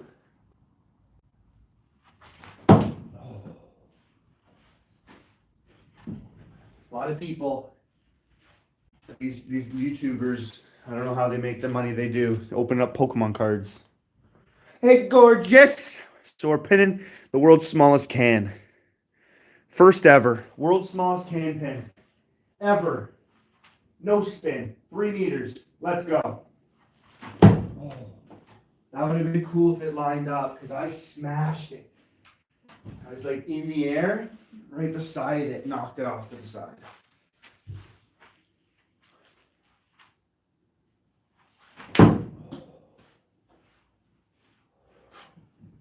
You got a split second to track it and then pin it. So how fast and accurate you have to be on something like this.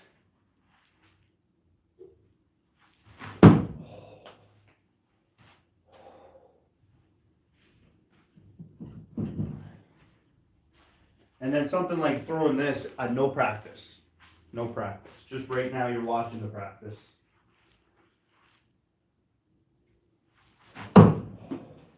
But I'll do it. I feel it. I feel like it's coming.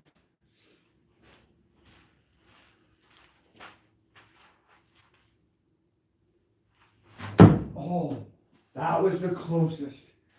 I watched it.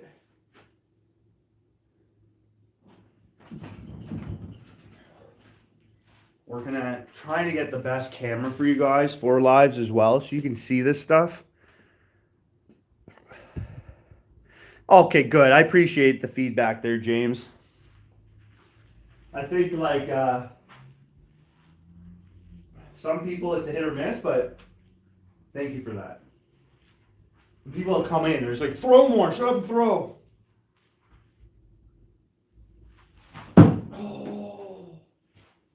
Oh. And it's family friendly too. I have neighbors that are in grade 2. They're like 6 years old. There's no swearing on the channel. You know, it's family friendly, and I think we need more of that, where somebody can tune in and learn something. Could be talking about knife throwing. We could be talking about health and fitness. We could be talking about religion, you know, politics, you know, all in a good way where it's going to be, you know, acceptable for even children. And I think we need more of those safe places where kids can learn in a safe environment with the intentions of the person delivering the material, good intentions, like, you know, wants people to get the truth in a safe zone. Little wiggle, wiggle, jiggle, jiggle. Sometimes that helps.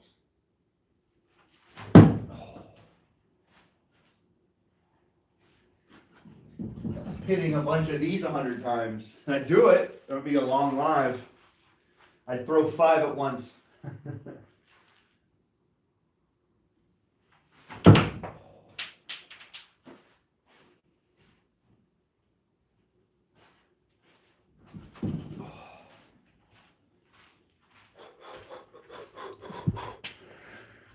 All right, we're pinning the smallest can. Pedro, hey buddy.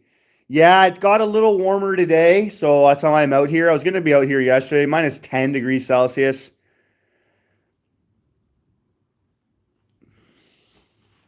Yeah, it was minus 10, minus 23 with the wind chill Monday, I think. Tuesday, we got this Alberta clipper, they call it. It was super cold. Today's much better. Although I like the cold. I enjoy the cold over the heat. There's more to do too. Like, I love the cold. I'm a hockey guy. I like snow. I like not sweating. Having to pump an AC and hide in the shade, hide inside. Yesterday I got a fire going. I have a fireplace in my house. I got a fire going. You know, right beside the Christmas tree. I was wrapping presents. That type of stuff's awesome. You can't do it in the summer inside. I'm having a fire inside my house. Freaking sweat to death.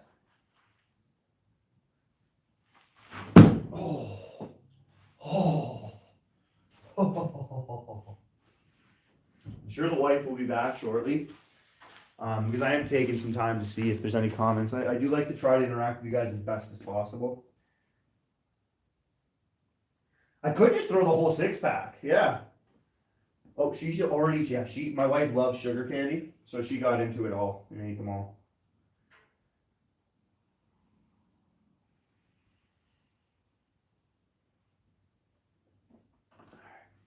World's smallest can. Come on, celebration chair is kind of like dusty. You gotta get that thing flipped.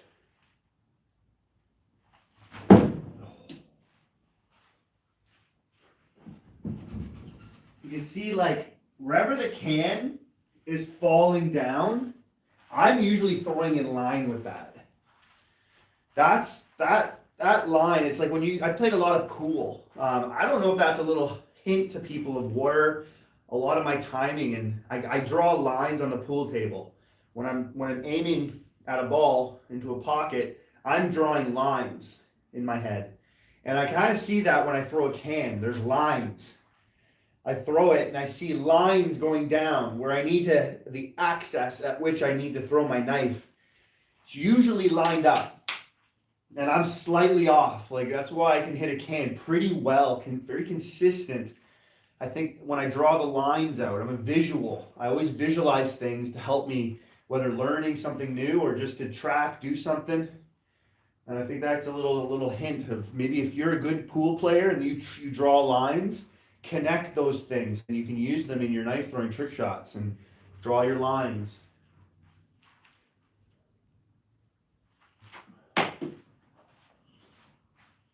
See, if this thing's a little bit in front of the target, it won't work. I can't taxi this, I don't think.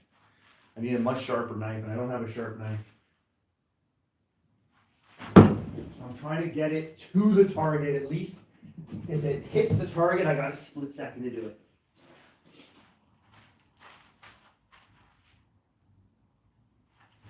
Nope. Whack.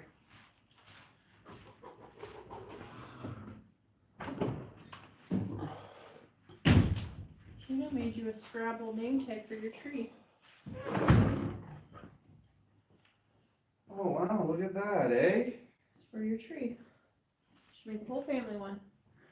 Oh. I think that's a hint. We need to play some Scrabble. I love the game.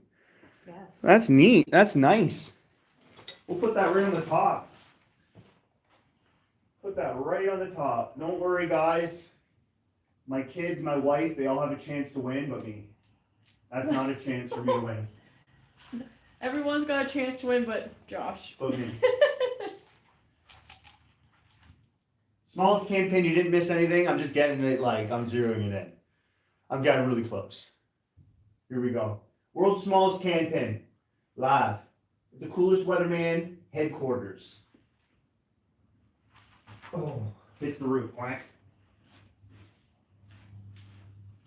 You know what I could do? Is I can get something like a recorder. And then you can probably get something. Just hit a button right there. Yeah. I'll have to find something like that. Something with a multi-button recorder. Have you been reading? Somewhat. There's not a lot, so it was easy to keep up.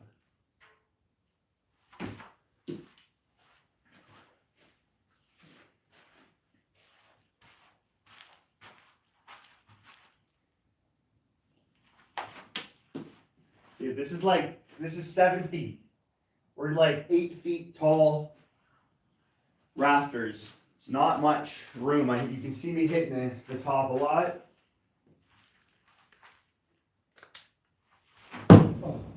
Oh. Fine.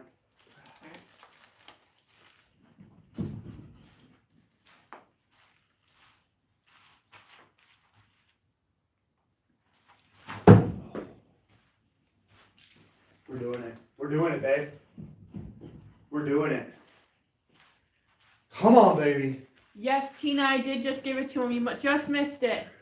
It's on my tree. Thank you. Thank you so much, Near the Tina. top, near the star. It's right up there. I really like Scrabble. I'm a fan of Scrabble. When I play with the wife, even if she's done, I pretty much do her side for her. I just like playing. We'll have to play that. We'll have to do a day where we can all get together and play Scrabble. Yes. That'd be fun. For sure. I would enjoy that more than Phase 10.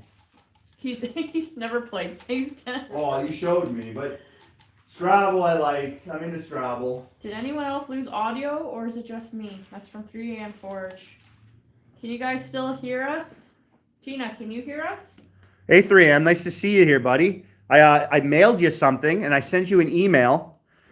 And I don't know if you can hear me. You probably can't hear me, but can you type in the chat 3 a.m. I sent you a present. Yeah. And I sent you an email with a tracking number.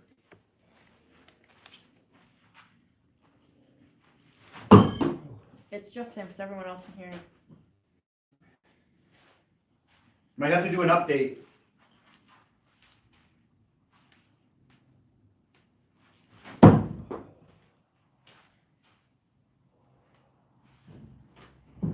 It's been a lot of walking, busy days. I feel it in my legs.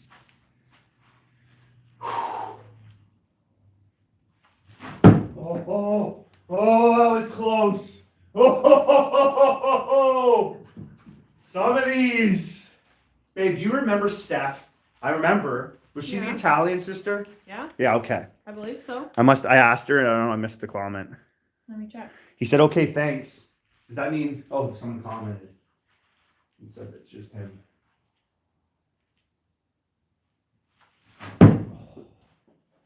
I'm itching to do it, but I'm not rushing. I'm enjoying these. Some of these trick shots like this, guys, I could just chill. Some of the things I do, there's no chilling.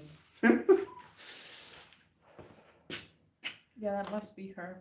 That was nice for Alien to stop in just to congrat me. That was a nice one. For sure.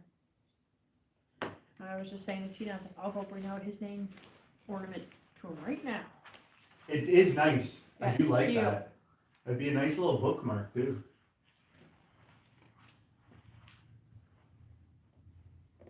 Not a hard cover, soft cover that would work. Mm-hmm. Oh, the bending down after all those presents. Yeah, I know. My lower back too. And I forgot these boots. I took the soles out and put them in other shoes, and I've been wearing them all day, soleless. So it's like, oh, that's why my feet are hurting. Yeah, that'll do it.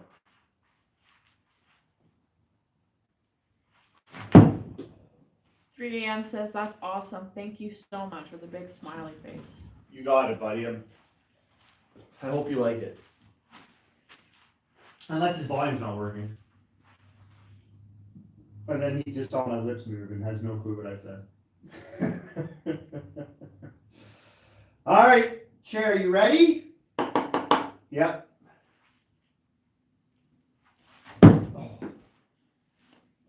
I'm gonna have to one of these days pin a can to the chair. He says he's got it back now. Oh, good. Here we go. I'll show you one of the knives I was working on today. I'm not saying we're going. You don't have to try to win this, but the raffle for the next one, it's got more of a belly, and I got a much more aggressive tip. These are they're coming out really nice. They're coming out really nice. My wife would be honest. Would this be one of the best ones I've made? Yes, One of the best. Like everything is, it looks like it's perfect. Just these are all fingerprint stuff that can be wiped off. But it is super Definitely the nice. So I'll be working with different variations of just the handle part. So one's got like a fatter belly. It's got a belly here into the handle. And then this one's more straight. I personally like this, but I want to give other people options. So they're the same lightning bolt, just different handle, different grip, different release. Dave James says it looks nice. It looks nicer in person. Like the picture for my thumbnail, get an idea there. Sharp looking. Every knife that you guys get to, live edge or false edge, you let me know and I'll do that for you. Oh, oh, oh. I crush it, but then there is never damage. So I'm just hitting it right beside it.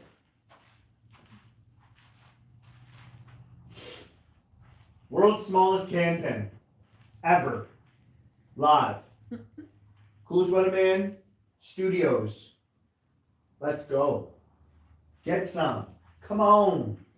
Right here, right now. One of these days, my live, when I do that, we'll get a connection. One of these days. I'm not going to do that every time. Those little steals.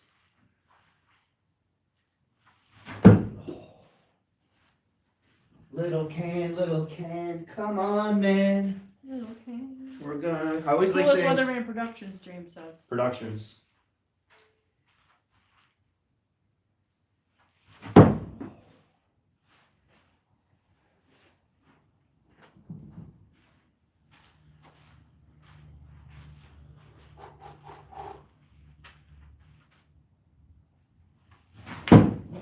Oh.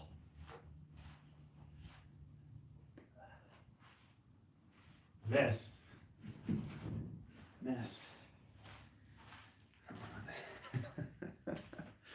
What did I get myself into? A little mini can, a little itty bitty can. Do you like the one you just showed off. The one you did tonight. this one or this one? I think you're saying this one. This one gives you the option to have a straight. Some people like to turn it around and have that like a trigger.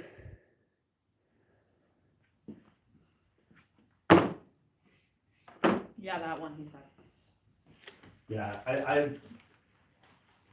I like that too. I like them both. I really do. I think the release, like I'm used to a fat, so it's like the one I made today. There's that little bulge at the end. My release is very smooth. So the other one, oh man, it falls out my hand like crazy fast. Like I really like that. I can get a lot of power with it. That bulge sometimes can get in the way of my throw because I do wrap my fingers now. So that last, when it slides, it hooks and can cause it to rotate. Can get in the way. I slightly alter and I can work around that, but if I don't have to.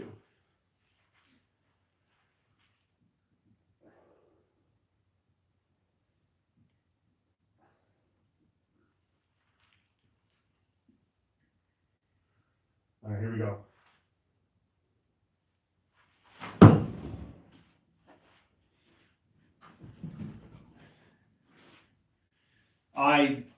I did have Taco Bell. James says Josh is hurting from wrapping all those gifts. I am. You know, I was about to we say were something. sitting, sorry, No, it's okay. Taco Bell. Well, what are you gonna say first? No, it's okay. I said, I didn't know how long you were gonna go. I was just gonna explain why I was doing this. I had Taco Bell the first time in probably like 10 years. Like I feel like longer. I don't eat that type of stuff, and I'm feeling a little bit of it. That's why I like being healthy even more, because the more healthy you are, when you have something bad, you can really notice it. All right, I'm good now.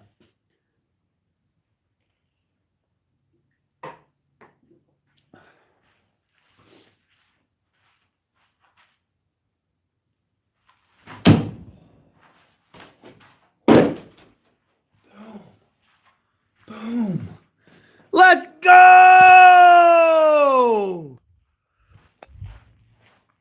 The itty bitty can pin. Let's go! I took a second there. And snipe!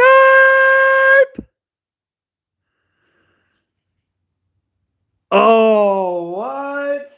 The itty bitty can pin. It almost looks like, to somebody just to tune in, I walked off camera, came back in, boom. That was legit. I didn't expect to come back in there and do that.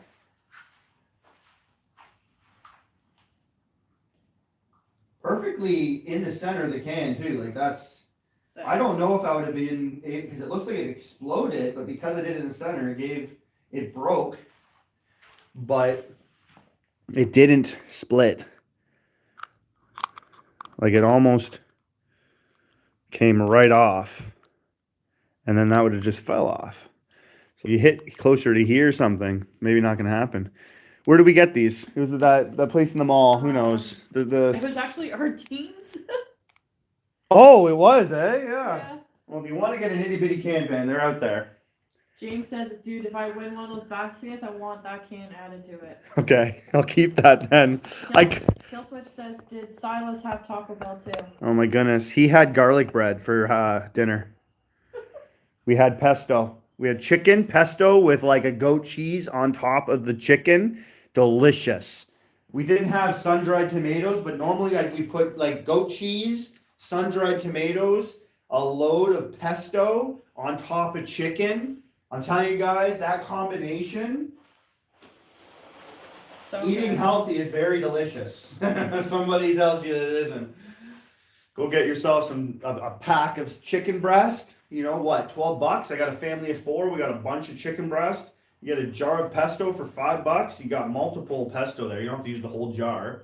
You get a little thing of sun-dried tomato. You're looking at dinner with leftovers, $20. 3 a.m. says, do you find it throws off the balance the way you throw normally? I'm thinking he's talking about the knife you're showing off. These knives I've designed to throw the way I like. So as much as I got into how this might get in the way of my grip, it really doesn't much. Like I designed these to throw really well the way I throw them. I would probably take this one. I'll throw them and demonstrate to see if I'm even actually. I have not thrown this new one yet. Which one I would? But I'm saying what I'm saying is I would take these to competition. I would throw these better than most. That's why I decided to, without really a doubt or hesitation, to use this for the record I set last weekend, because I can throw this as good as my knife I've thrown way more. My Vengeance or my Tortos or the Fulminas. These ones I can throw, at least this one I know. We'll see what I can do with this one. But I can throw this one the best. I'd have to put it up there that this would probably be the knife I would take to competition. Like, that release is insane. I don't want to hit them just in case. That release is insane. It feels so comfortable and smooth. There's very little effort for that no spin, I feel. And I throw no spin with multiple different shapes and weights and knives, so I know what I'm feeling. You have to trust me there. So now with this bulge knife, let's see.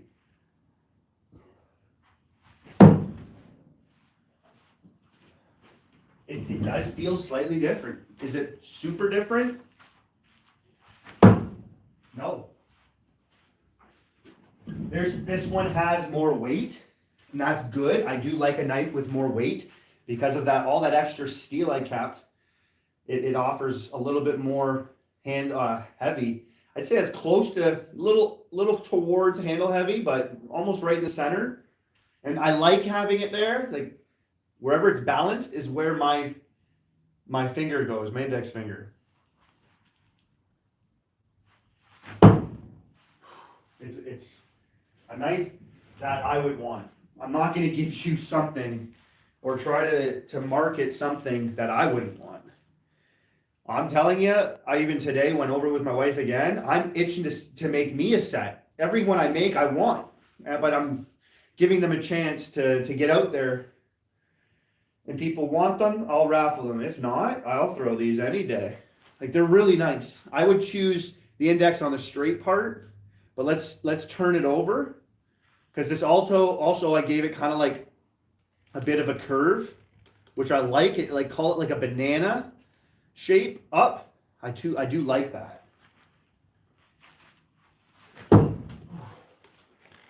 That's a lot different, but I just gotta go get the little ones ready for school. okay. Let's try that again. Oh man, that's good. Yeah, I feel the difference, but it just doesn't affect me that much. It really doesn't. I think it's just for me now at this point, comfort. And I feel more comfortable releasing that other knife than I do this. But if I had to take this one to competition, I would. I would. And I think I would do very well. I don't know, I'd have to throw these a little bit more. Again, I've been giving them away rather than keeping them. So if I played around with these for longer than I have, which is usually just a day, then I would have to decide. I don't know. I'm at a point right now, I don't know just how well that was growing.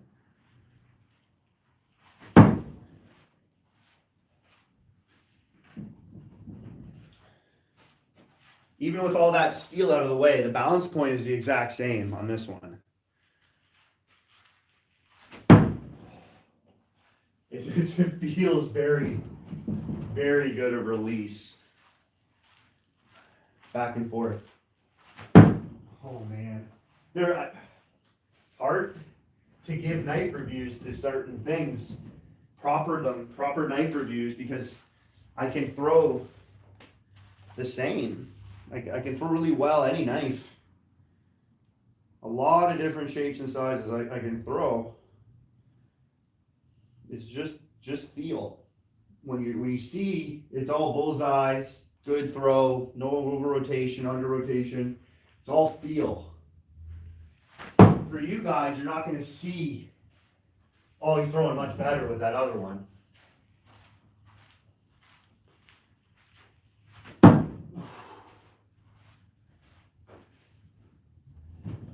I'll clean these knives up. They're no misses. All it's going to need is some oil and freshen them up. But these are nice.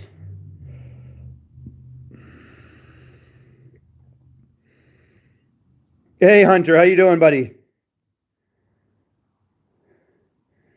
Yeah, these are... like, look at that. Look at those tips. Deadly.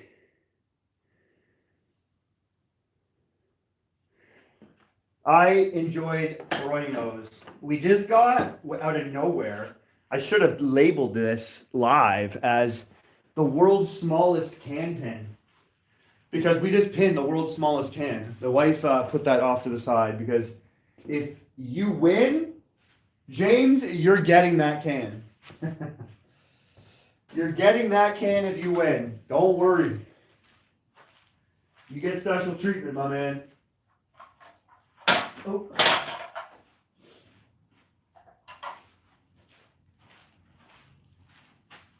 I always like turn and burns. Gives you even less of the time to react. You got to be somewhat good with the can still to get it in that target zone. These are going to be a low blow, it looks like. Let's do it. Low blow. Okay, pretty consistent on that low blow. Here we go. Low. I went low. So low I didn't hit the target. Let's try that again.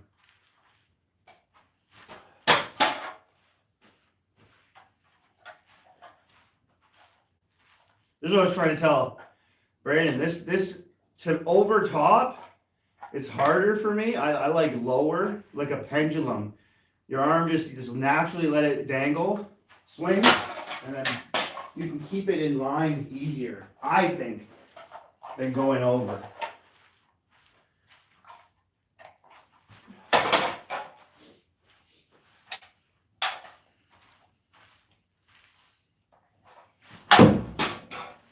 You turn and you burn.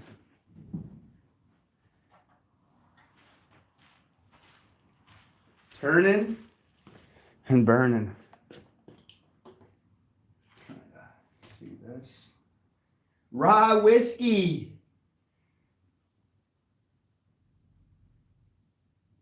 You want a perfect, you know, you can never go wrong getting somebody a knife. You can never go wrong getting somebody a knife. That was almost too good of a can toss. I hesitated to throw. Huh.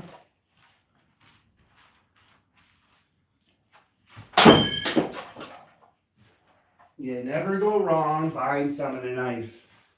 Maybe that's just me. Who else agrees in the chat?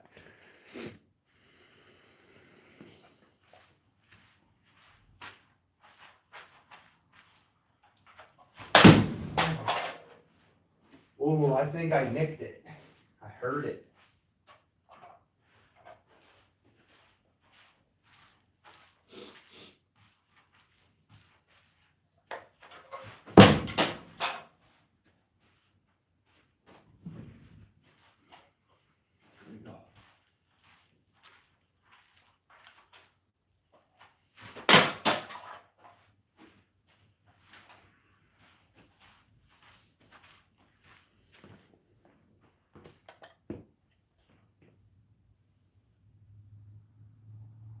But what would he do with it? He doesn't really do knives. He doesn't really do knives. Knives, you don't need to do much with. It's just good to have one in your pocket because you never know when you're going to need to use it. You open a box, open a letter, carve something, pick something out of your nail.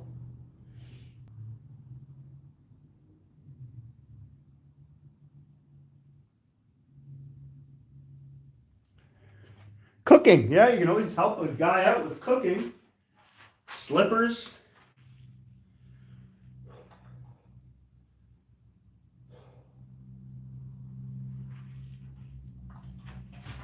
Nowadays, you can get a lot engraved on certain things. Laser engravers.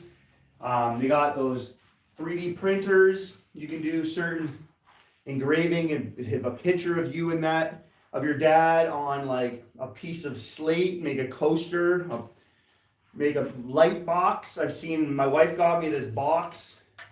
On each side of the box is a picture of me and the girls, my wife. It plugs in, it lights up, and you can see the pictures. It's really cool. Appreciate you, 3 a.m. I try to give a good explanation. Sometimes I feel like I'm rambling, but that's just because I hope something makes sense. So the more I can say, something out of all that will make sense, at least in my head. So I try to go above and beyond with any explanation, any question. If you have any help, need any help with designing knives, or you know, whether it's you know, for throwing or just a knife. I started off liking knives, not for throwing. So I was really into knives, and I really like Tops. It's a U.S. company, Tops Knives. They make some damn good quality knives, shapes, for different uses with the background stories to them. So they have, like, you know, a paratrooper, military members, police, you know, pilots, and they all make certain knives for their specific trade in the forces that they're in. So it's really cool, their whole business model for their knives. It's hard to beat that. I really like Tops, and a lot of the way I think about knives comes from how they design their knives.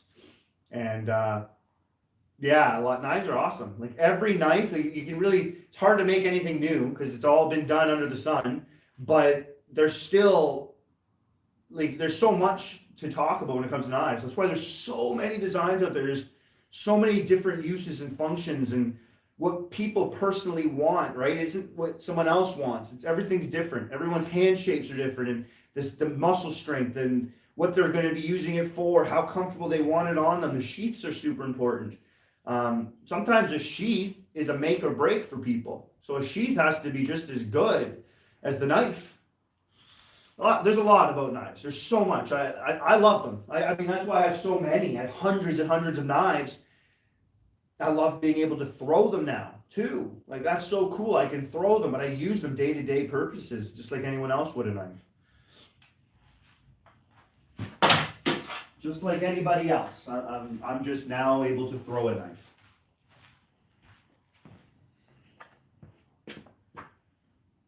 She had to go in and put the kids to bed.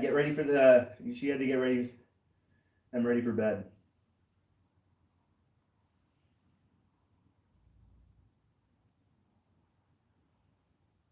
I can definitely sharpen your tips, James. No problem. I can do that for you. No problem, man. I'll pay shipping and handling. I'll do it for you as a favor. No problem at all. No problem. I make those babies like new. I do that to my Tortos all the time.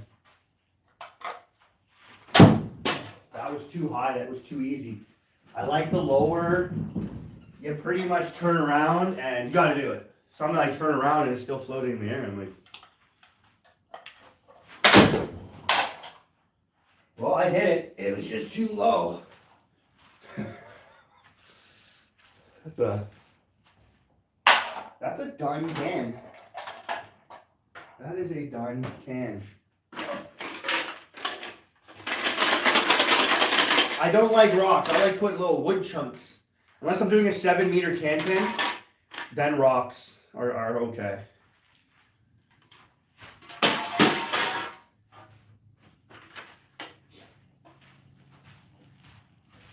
I got a dodo. James, you are going on the tree, my man. Just so everybody that is around, every donation, doesn't matter the size, it gets you a Christmas ornament on the Christmas tree for a chance to win 3 grand prizes. Number 1, first place prize is over $200 value. It's the Lightning and Thunder or Thunder and Lightning bundle. The second place prize is the JXE JXO bundle. It has JXE JXO Thunder knives, and it also has the JXE JXO throwing hatchets. And then the third place prize is the Smith & Wesson throwing knife bundle. Who are we doing a ball for? James. Okay. He's going to be sending me his Tortos, and he wants me to sharpen up the tips. Ooh. And I said, no problem at all. And I Mine? don't know if The that... one that you got, that were mine? Yeah, I think they're going to be similar to yours. Okay. So, James Mitchell, I'll get you to write the name. There's the markers there, gold and silver. There's no little basket though with my hooks. The hooks are over there. I usually keep everything over there. Girls, Maya says she loves you more. That's unfortunate. She doesn't count. I'm going to go inside and say it. One of these days they're going to watch a life and they're going to hear these lives and they're going to hear this. They're going to laugh. Yeah. They'll be like, Dad's like, no, you don't win. Sorry. Oh, sorry. Thanks again, James.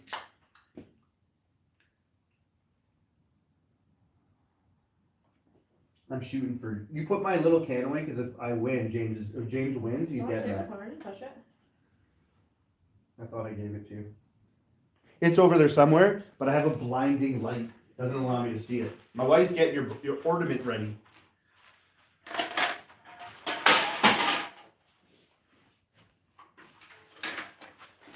Go, James.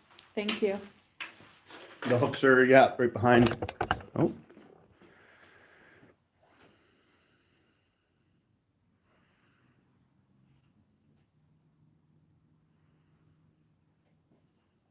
Yeah, making your own.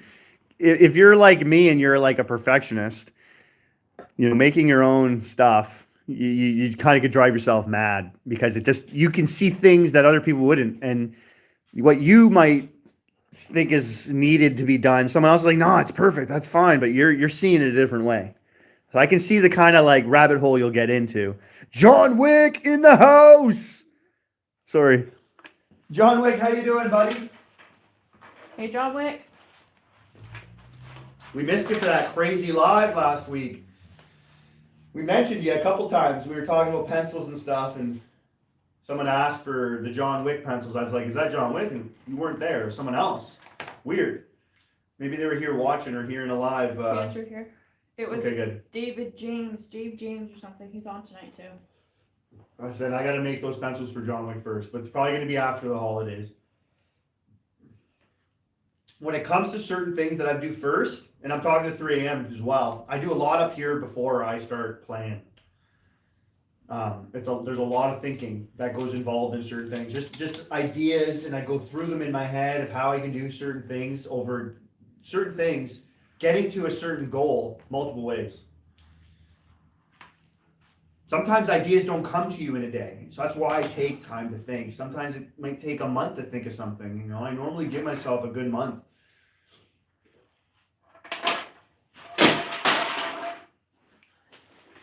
Said, sorry, I was ill and in bed last week. Oh, well, I assume you're much better, so it's good news, but sorry to hear that, my man. I did set some world records. Yeah, I hope you're feeling better. And Rochelle hit her first can pin live last week, too. I Yeah, did. Rochelle hit her first can pin live. Sick one, too. Wild. I went nuts. I went more nuts for her than my world record. Which makes sense, you know, the joy of getting somebody the first pin is awesome. And then it's your wife, the best. And we just did the world's smallest can pin today. This itty bitty can we found at the mall. Me and the wife went to the mall today. We had to get it, and I had to pin it, and I did it. Check. I haven't done a turn and burn. I'm doing some crazy stuff lately, and this is now turned into a little more difficult. It used to be real easy. Kill says, yes, she's a rock star. John Wick says, I'm here, and thank you, everyone. I'm glad to see you all here. Well, we're glad to see you, man, and hear from you. Some people, I'm not seeing disappearance is for many, but there's been a few at my beginning of doing YouTube lives that we were really getting close with, and they disappeared. So it kind of, I'm glad to see some of the people that I don't want to see disappear.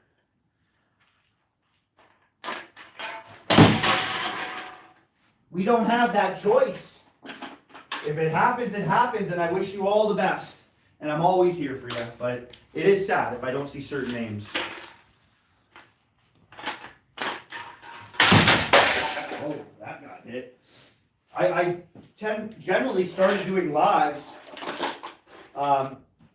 because I've been alone doing it a lot, and I didn't want to be alone anymore. It actually helped me get my wife out. But just having 1 or 2 people hang out with and talk, it helped me a lot more. Well, there's a movie, was it Into the Wild? I don't know if you guys seen that movie, Into the Wild. Great movie. Guy goes out, cuts up his visa, all his identity, and just goes out into the bush. It's based on a true story.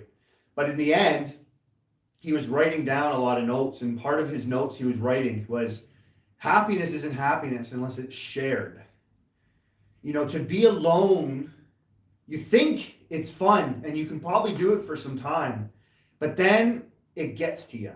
And we're not meant as humans to be alone. You know, we're supposed to be a pack.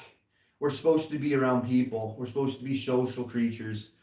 It's built into us from birth. A baby will die if it's not hugged and loved. Literally. A baby will die. You can feed it, you can do everything you can to keep it alive, but if you're not loving that baby and hugging it, it dies. Our bodies, we need to share. We need to be around people and talk to people. And that's why I started doing lives. Believe it or not, this guy wants to talk to people.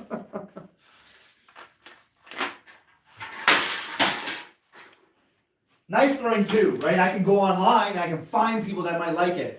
I'm at work, and you go to work as a meteorologist, and you talk about knife throwing, people stare at you, and they're like, what are you talking about? You throw knives? A lot of people you talk about throwing knives with, and they're just like in my mind, I'm like, it's the coolest thing in the world. Like, how could you not think that's cool and be interested in it? But people like who don't throw knives, they don't care for it. They'd rather hear somebody talk about, you know, some like a paper cut that they got from wiping their butt.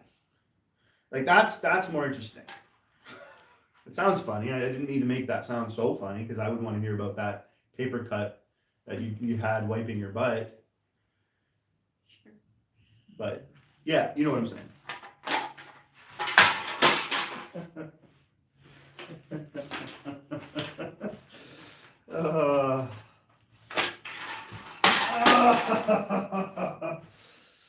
That got me going.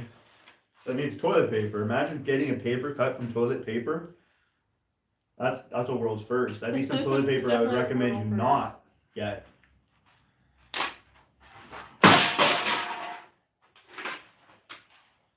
I got everything out for the music, and I forgot my speakers. Oh, yeah, it's okay.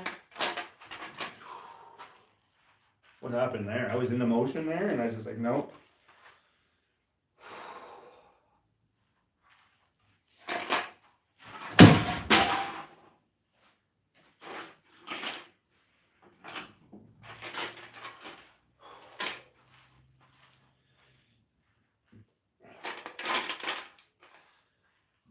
That Taco Bell's giving me the acid with the reflexes. Mhm. See, a lot of things of my health and fitness, like why I do certain things, is because I have acid reflux, and I know, yeah, go to the doctor, they'll get you something to fix that. It's like it's what I'm eating, so I make changes for small things. I don't want to keep having acid reflux and ignore that, even though you can ignore that. Get Tums or whatever. I like doing certain things so these problems don't turn into some bigger problem. So I say, no, I'm not going to eat spicy food. I'm not going to eat this junk fast food because I feel what it's doing. And if I keep ignoring it, it's going to cause bigger problems down the road. So the reason I'm so healthy with the choices I make in my diets and my food is because of the little things that can turn into big things.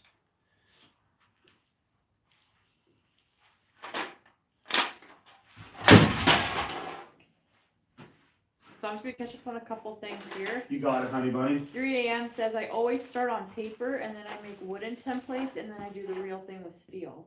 Smart.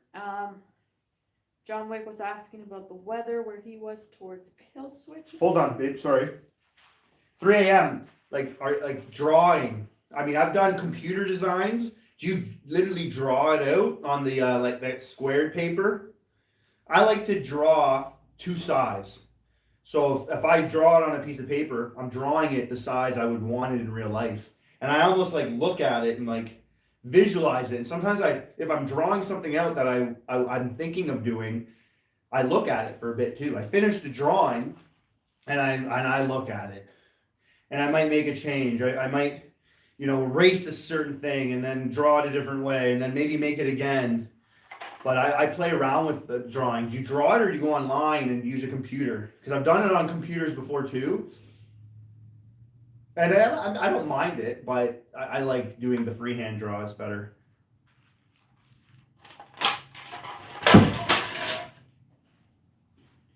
Then 3 a.m. also said that he loved that movie. Into the Wild? Yeah, it was one of my favorite movies for a while. I'm that type of guy that, I started into knives because I was a bushcrafter. I go into the bush and do my thing. And I did that for years. And then he said, if I'm not mistaken, they took away the bus where it was parked in real life a few years ago. Just a few years ago they took it away, eh? Wow. And then James Mitchell Didn't know said, that. thanks, Josh. I didn't need that visual. I wasn't trying to give you a visual there, but Kill Switch said, damn, dude, what are you wiping your butt with? Well, some Sandpaper. paper, right? Yeah, it has to be paper because you could be in the bush and use a leaf. And that might make you cut. You might got to grab the right leaf. I have wiped my butt with some leaves in the past. Being a bushcrafter, you're going to do what you got to do. But when I go, I now bring toilet paper with me. It's one of those things. It's light. It's not too much, but I'd rather bring it with me.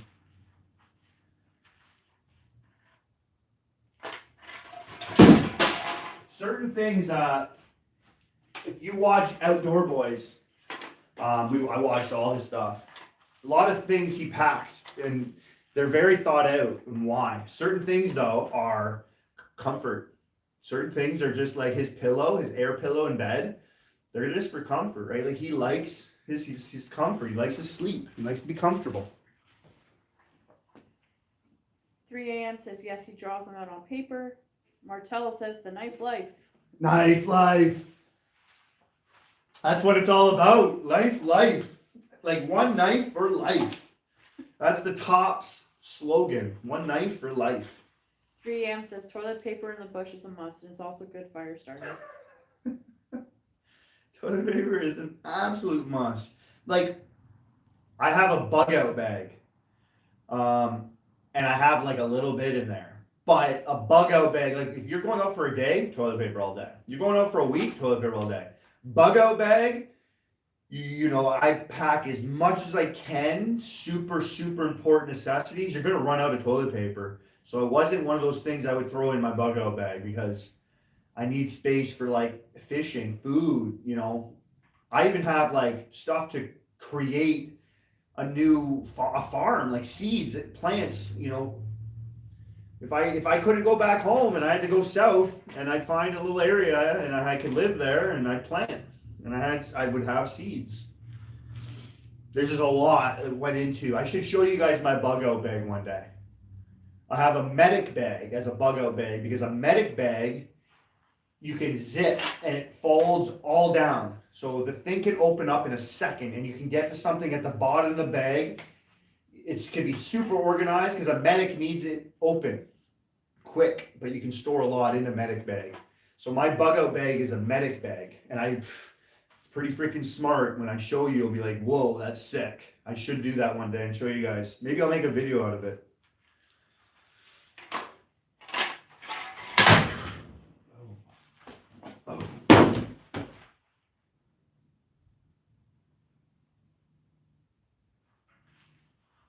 Right from the medic bag, right from the bug out bag. You guys know what I'm talking about when I say bug out bag, right? Like you gotta bounce. You gotta bounce. You're fired, your house is on fire, or whatever, zombies are coming. Tornado hits. You tornado hits. Like you can Emergency grab a bag and it has everything you need to live and survive. For me, it's based on climate. I'm in cold, I'm in Canada. So I have it designed for Canada and surrounding area. But some people might not need what I need in my bag because they're in a warm climate. But yeah, it's just something that makes me a little more relaxed. Just to always have ready. Medical stuff, food, how to get food, what to get. Like it has everything in there to survive. And I can throw that in my car. I can just throw it on my back. And I can live, and I know I can live, and I am fine. Shelter, it has everything. Comfortably, I can live comfortably. That's how good my bug out bag is. And if you're military and you're in shape like me, yeah, I can carry a little bit more weight. Some people might have to limit what they bring because they can only carry so much. But this medic bag, again, built for a medic, is a very comfortable bag to carry. $10 from 3 a.m. He said, nailed it. I'm guessing you want a spot on the wheel? You can get a spot on the wheel for the knife, or you get an ornament. I'd say that's a spot on the wheel. Yeah, I would say so. We probably won't fill this wheel up today, but I'll be on a lot more.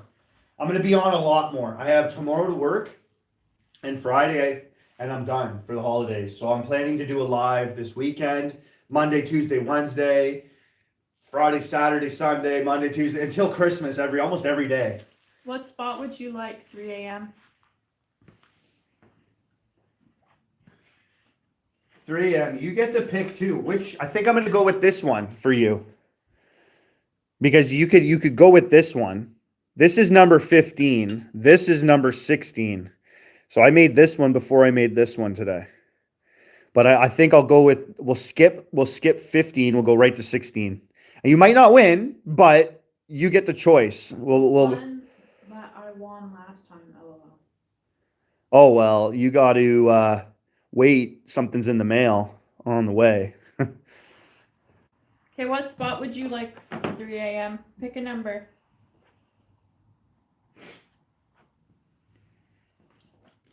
The one that won last time. I think it was number 2. So does he want the space that won last No, time? he wants 5. Oh, he wants 5? He wants 5. My bullseye hole is a lot smaller than I see other people's holes.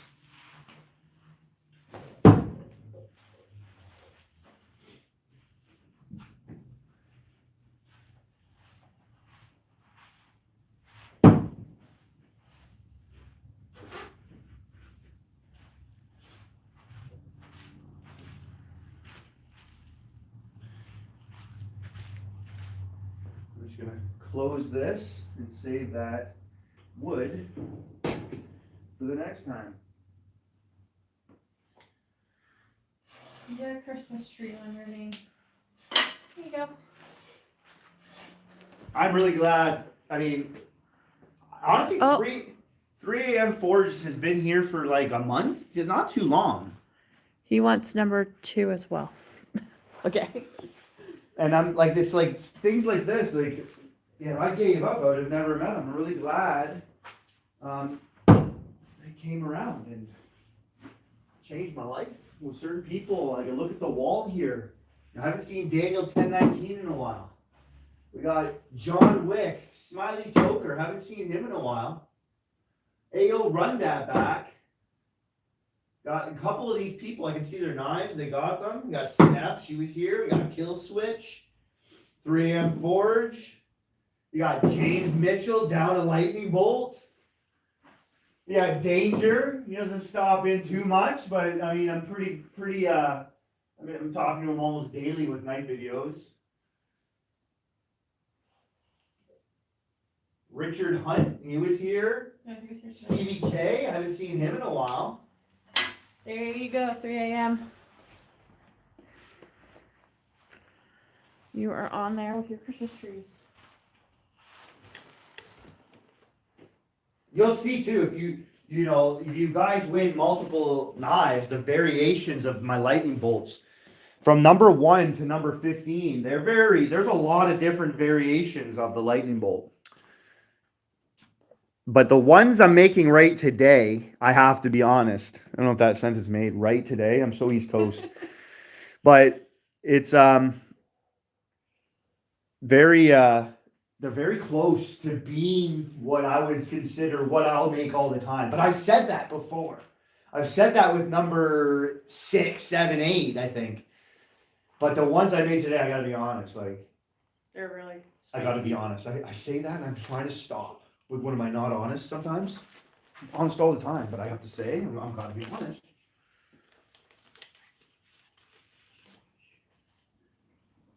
I found some baseboards in that blue box that I think would work upstairs. Oh, really? Yeah, so I was like, oh. So we did a turn and burn. We did pin a can with 2 knives. We pinned the world's smallest can. And I came on thinking I wasn't going to do much. And then all of a sudden I pinned the world's smallest can. And I mean, there's small cans out there. I think I have a few here. The legit ones. Yeah, probably my name. Yeah, these ones, these ginger rails. So there, yeah, see, it even says mini, 222 milliliters. So like, there's these small cans, but then there's, give me one of those bad boys. The one you sniped. The one I sniped. Look, that's the world's smallest can. I tell you, if the girls got one of those cans from those like toys they have, I have to get it and I have to try and pin it. I'll look through their little. And if they don't have it, they gotta sell one for those little grocery items. No, we have. They make grocery items, right? I know. We have Exactly the same like look as a bigger item. She had a Barbie that had a fridge and had a Pepsi. Right, but you know the ones I'm talking about, they would probably look exactly like a can, like a Pepsi or a Coke. And probably that's all. It would just be tiny.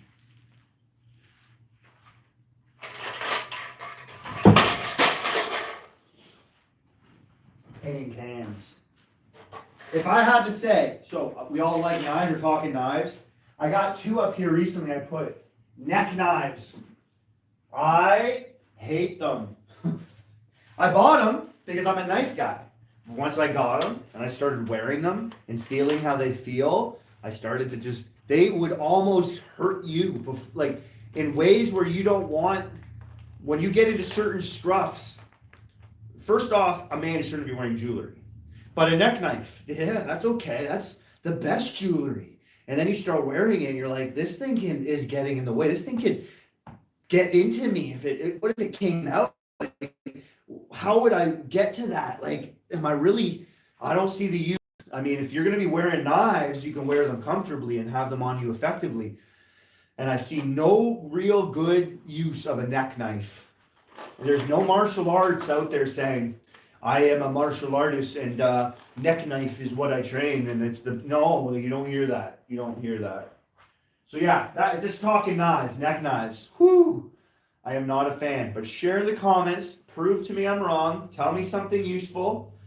More knives on you, the better. I get that. But it would have to be something that makes sense because you can put knives on you. Have enough knives on you. You're going to put too much. I am a minimalist. So I don't even, as a knife thrower, want to carry more than 3 knives on me. 4 knives because of a pocket knife. But even a pocket knife, not necessarily, I don't like folders. If I'm going to use a folder, it's the one I showed you, the carry-on bit, because it's meant for slashing and not for stabbing. A folder, you don't want to stab because it can fold on your fingers. So, but the carry-on bit, it's slashing. So the folding mechanism won't unlock and hurt me. But I would have 4 knives, a pocket knife, but I would have in my sheaths, I'd have them on my waist. But let me know if you disagree and you really like neck knives.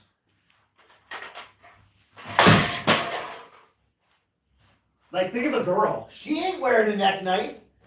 That thing ain't playing Plinko Badinkos. That's not comfortable. The girl's just going to be like, a neck knife is just going to be resting. Yeah, it's a bunch of zoner coners. That's the zoner coner boners. Like, yeah. Okay, so James Mitchell says, what about a canned pendulum hanging from the rafter? A canned pendulum. I have the canned pendulum ready to go. And then Hunter says you can find those cans on mini brand toys. Yes, yes. I know, yes, that's what I'm thinking. Oh, did it get stuck in behind there? Oh, no. 3 a.m. says, I made a set of, I don't know if I'm saying this right, and I'm sorry, crambits. Yep, carry-on bits. Okay, that matched perfectly, and some div knives that had matching blades with different Do-it-yourself handles. knives. That had different handles, but most of mine have slight differences. I'm a fan of carry-on bit. I look at it in an animal, as an animal. Like, so a bear claw, right? That carry-on bit can mimic a claw for a human. And I would love it for self-defense to just keep your enemies at a distance. Like, there you're having a knife, and you could just be attacking their hand, their knife, with the carry-on bit, slicing it. Like, you don't want to kill the person. You're not trying to get into a scuffle. So you can just, all day long, with that carry-on bit, just like bear claw, slicing, covering a large distance, like a big surface, fast and easy and hard. And that hook gets anywhere into you. It's ripping it and slicing it.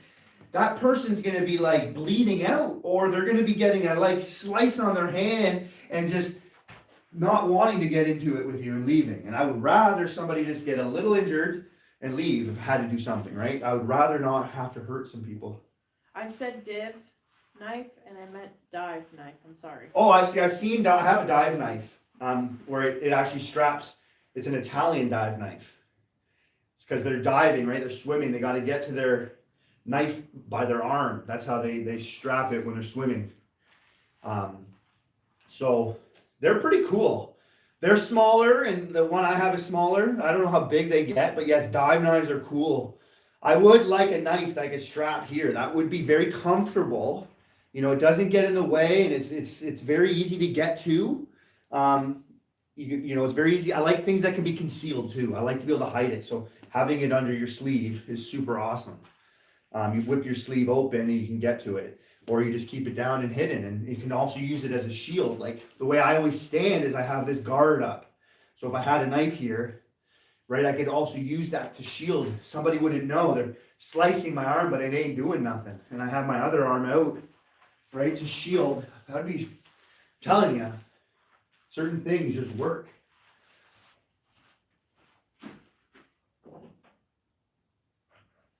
All right, let's get this dangling.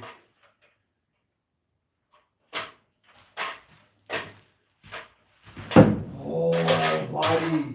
Oh, buddy. I wanted that right away. We don't put any little wussy can. Let's give this a swing for hot dogs.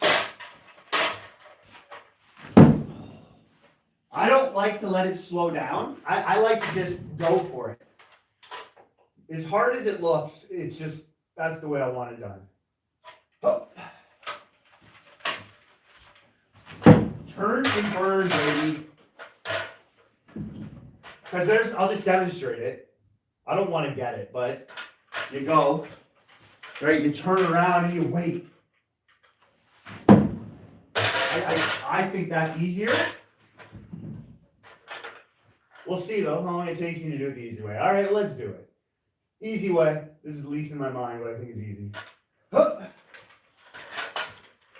Zero in. Oh yeah, it's easy. Oh, that feels good though. Hot dog. I have no idea why I'm saying hot dog. Sounds good. Never said it before. Ever. Ask my wife, have I ever said hot dog? No. Just one of those days. Tourette's. Torto Tourette's. So yeah, I feel like that's easier. So let's try it the other way. James says you're not hanging from the rafters though. Oh, so I hang while this hangs? I was thinking of doing a hang, because I can hang with one arm and I can hold the can. I do this thing where I throw it and I can pin it like that while I hang. Ooh, hot dog. But man, I'm not in like, oh, it's I'll do it. I'll do it, James. I'll do the dangle hang. What's that bit? Creek Seeker Fishing says, where you been, Brotato? Ah, it's the coolest weatherman. Ah, yes, it's the coolest weatherman. Alright, Hunter. Bro-tato chip. The bro, like potato, bro-tato. Apparently, I'm sorry. It's good to see you here, man. Haven't seen you in a bit. It's good to see some people hopping in. Awesome. All right, let's do a little hang. I'll hit it while it's just dangling there. I won't do the can pin until I'll make it short. James, I'll do that one for you, and I'll do a shout out because you're the guy that came up with the idea. But I need to rest. That's the hanging is, and then pinning while I'm hanging, I think will take me some time. I actually haven't really worked out much since I got home. I worked out really hard, and I do take random 2 weeks off of just chill factors. I have these metal spikes also in the rafter, so I'm not going to dangle there. I'll dangle right here. All right, a little dangle. There we go. Do you guys see me from here dangling? Hold on. It's a little behind. A little bit. We see like a little bit more than half your body. Right Over here. There. Yep. That is lasting the longest. I have not repaired this for weeks. All right, this is for James. Now let's get this moving a bit.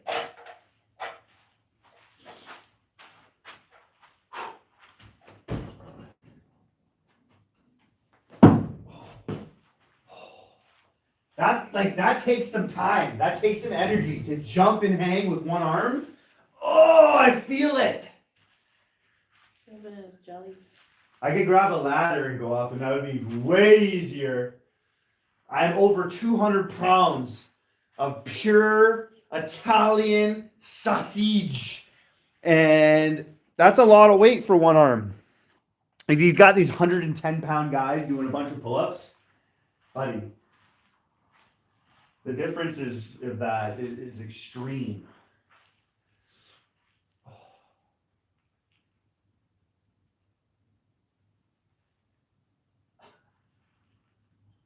gotta give myself a little second. I'll do that 3 times, and I'll feel like that's it, and then I'll have to get a ladder. Oh, it's the left hand too. My dominant arm is the right, so I can do it with my right. That's my arm wrestling arm. All right. And then you don't get the right grab. Those rafters aren't even meant to. Yo, porco di graziato. I wonder if Steph was here, she would know what I'm saying. Probably. The porco di? Yeah.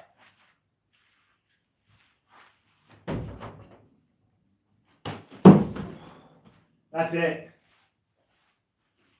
That's it. I will. Sorry, 3 a.m. says hot dogs, Italian sausage. Are we having a barbecue? Like, what's going on here, man? I could do the jump and do that multiple times jumping if I wrap that. But if you guys saw what I'm looking at, it's not smooth wood. This is old and it is digging in my hand. Not like I'm cut. I have good callus, but that's not comfortable after a few times. This is just baby way. I don't like doing things the baby way, but I want to do things. I wouldn't be able to do things if I didn't. I hope you guys approve of this and this is okay.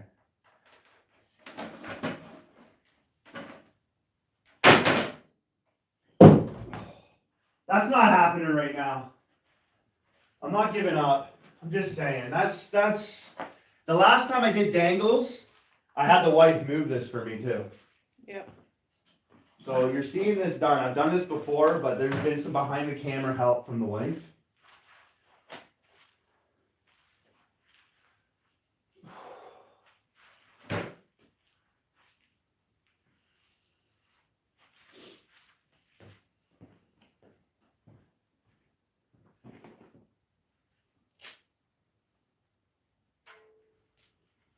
He said it was just a suggestion, not a challenge. Well, no, I mean, I'm doing it now, and this is definitely a challenge. I do have the baby glove on, the Kevlar knuckles.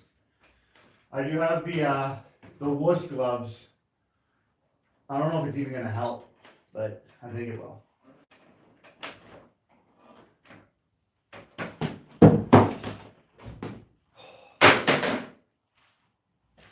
That was right beside it. I love challenges. I'm 3 just. a.m. goes James. Challenge accepted. Yeah, it's challenge accepted. Exactly.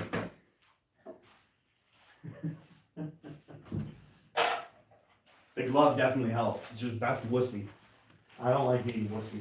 I'm being a bit right now.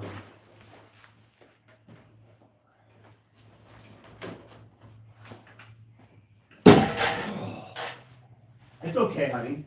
If you don't want it, it's Oh, I don't okay. mind helping. I think a lot of people, you try to dangle with one arm. I used to, like, as a kid, grab my arm, and I could do 21 one-handed pull-ups, but that's not really a one-handed. One hand is truly, you can see people that do it. It's crazy. Ugh. Excuse me. This is a tough thing, just to hang.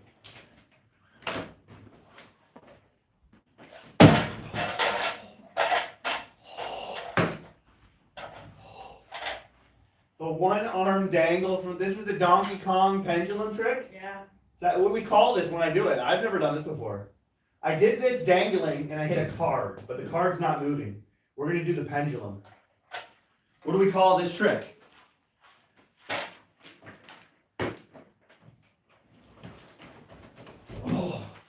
Oh. See, the leather doesn't give me the best grip, but I'm also,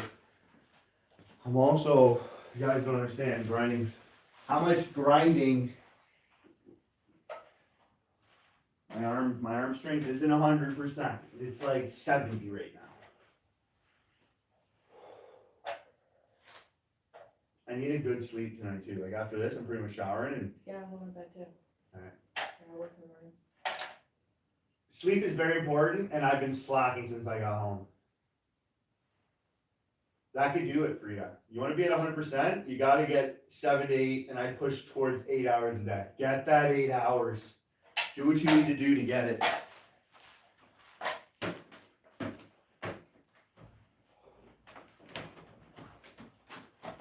Oh, I was chasing it. Oh, close. Oh. Challenge accepted, honey. You can go and comment. Give me like 2 minutes because I'm going to get it. I'm not going to take long to get this. I'm going to get it. Yeah, I'm going to get this. This will be the last trick of the night, though. Kill Switch says the Monkey Boy Challenge. The Monkey Boy Challenge. 3 a.m. Josh doesn't back down from a challenge. The hanging pendulum can pin. Monkey Boy Challenge. I like the Monkey Boy. Out of all that so far, the Monkey Boy Challenge is winning. I wish I had like an outfit for everything, and I could wear a monkey outfit right now. You know? Yeah. Like if somebody was giving up their acting career and had a bunch of costumes, I'd have to buy their wardrobe. I would. You ready, babe? My arm's ready. Oh. This is the Monkey Boy Challenge.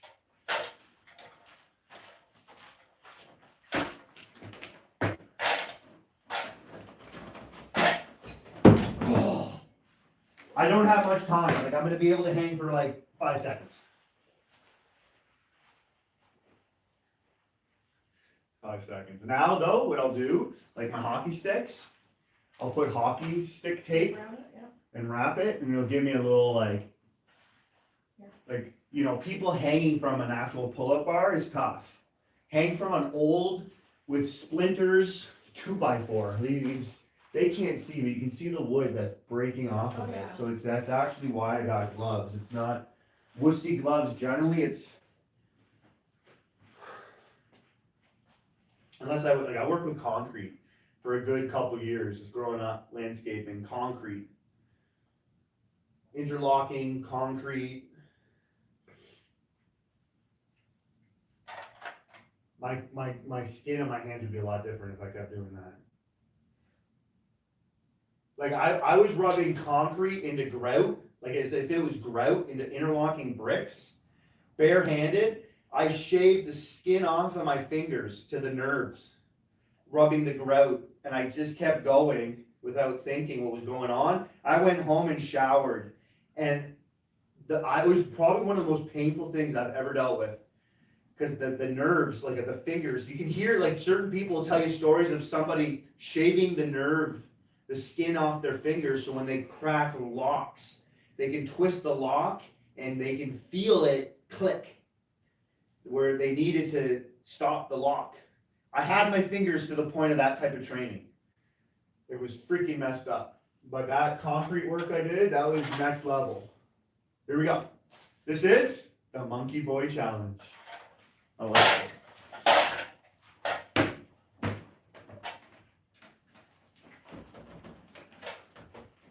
Oh! That was definitely a good grip. Like a nice, good lather.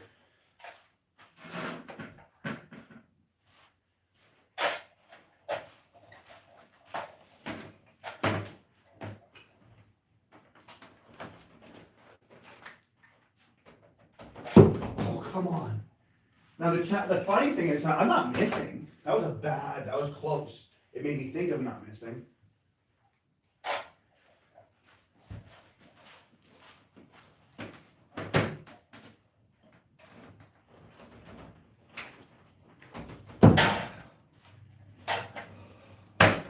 I had 3 good ones there. Three more good ones and I got it.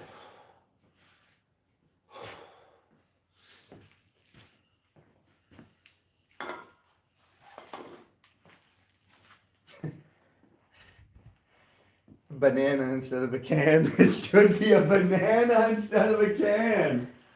Oh man. One day we're gonna do Fruit Ninja. I told you guys, I've got a bunch of fruit, and we'll do things based on the fruit. So the banana, we'll do this. You know, come up with some ideas with coconut, watermelon, apples. We're gonna get a bunch of fruit and we're gonna destroy it.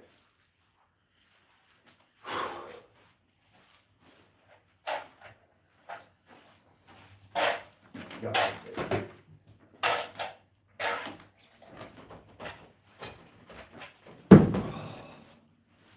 Oh, it's tough because you're doing this. You're not gripping. You're doing like an open. So your thumb, right, you can't close, like I can't get that grip. And I can then zero in and dance. Should get the Donkey Kong over there hanging from the rafter for this video. Should put that. Put him on the celebration chair. There we go. The Monkey Boy Challenge. There we go. You guys see the DK? The DK! The Donkey Kong! This is the Monkey Boy Challenge.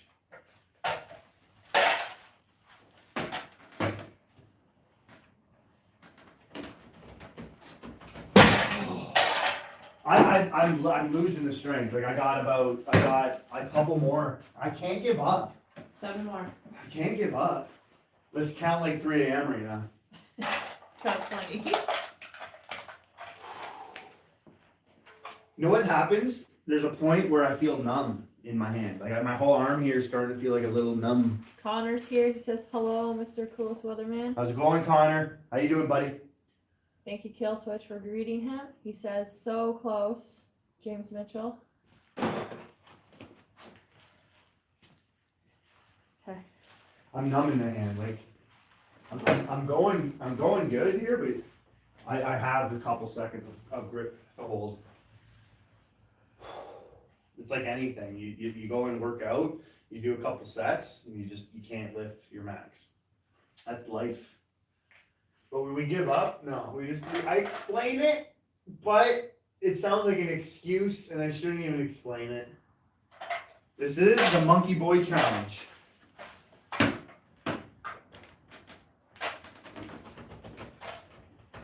Oh! It's okay, honey. We got this. Oh. I think it's better when I take longer. Sometimes it's not shown, but some of the tricks will take so long, but it's so like, that took you that long. How could someone even do that long? Not like, I'm not there yet, but give me an hour doing this. I know, don't give me the rush. You're like, you're acting like you're cold and stuff. I feel bad. Are you? No. And with the time, is it hurting? What time are we at? I don't want to keep you here if you don't want to be here. My phone just died. That's what I felt. It felt the vibrate.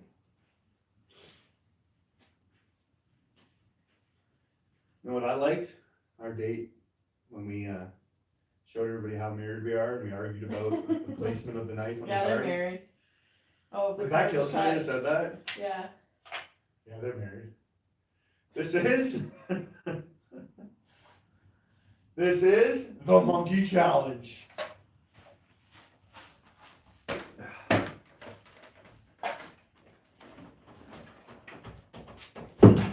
I was slipping. I have to pretty much hang, bro, and that's not cool. So I'm like, I don't give up, but I'm not going to give up. I just want to do this better, and I don't feel like right now is the time. I'm not going to say this is the Monkey Boy Challenge anymore. I'm just going to freaking do it. Come on, man. Oh, if I had my right arm to hang right now and throw left-handed, but I won't be able to throw left-handed and get this.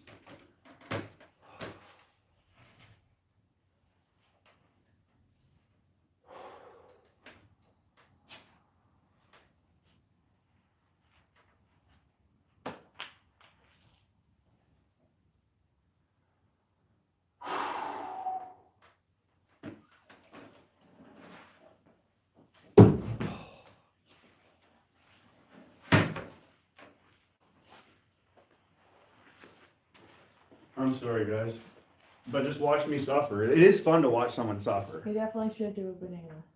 Hit that like button. Don't worry, James. This isn't your fault. This My is counting me. is perfectly fine. 3 a.m. My counting is perfectly fine. Babe, why do you have to touch it? Save this one for another day, buddy. Nope. No. I won't dangle it as much. Let's do a semi Jimmy Russell.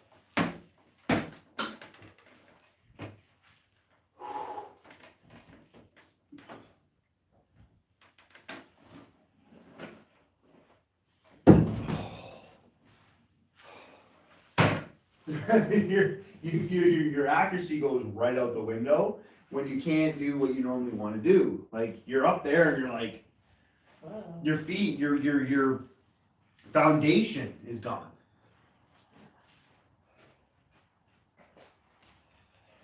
I can't say it enough, James. Don't worry. This isn't you. This is me. This is so me, and I love it. Oh, and he says, "I love the determination." See, we said it at the same time. Steph's saying Spider-Man. I do like that. Spider-Man challenge. Spider-Man. They came up, Steph, with the Monkey Boy challenge. And I like that so far. But Spider-Man's cooler than a monkey. If it wasn't so cold, I'd have Spider-Man down here. Spider-Man? Spider-Hammy. We're gonna have to make Hammy come out in the summer. Like, what was that I saw on the ground? Won't tell anybody. One thing. And then all of a sudden you're gonna see this little ball. And you're like, what was on the ground? Just, and it's like, that's our hamster. Because we're weird like that. Yeah, I like my hamsters. My kids, I never liked hamsters. And they got this hamster and he's kind of cool. I don't know what to say. He looks at you a certain way and he's just like he knows. He's a Spider-Man. Yeah, he does hardcore parkour a lot, which is really cool hamster.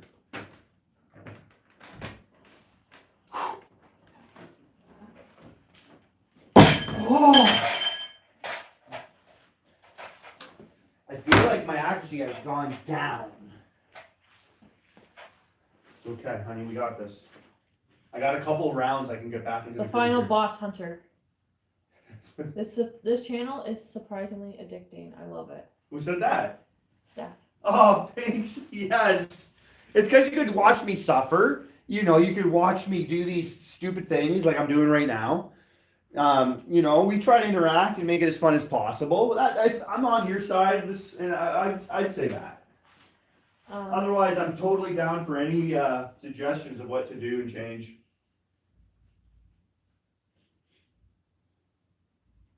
Can I offer a suggestion? I did rock climbing when I was younger, and if you grab a 2x4 from the other side, you'll find it's easier to hang on. Oh, I'm doing it this way.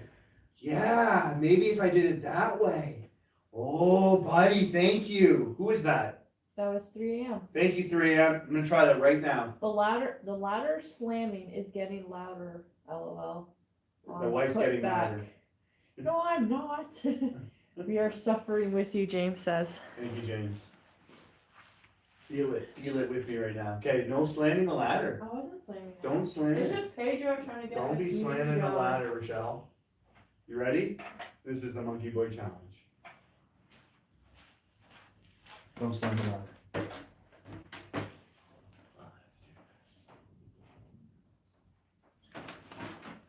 Oh, then it turns me. Bring it back. I think I could work that out and hold myself differently. Let me work on that other one. I'm going this way right now.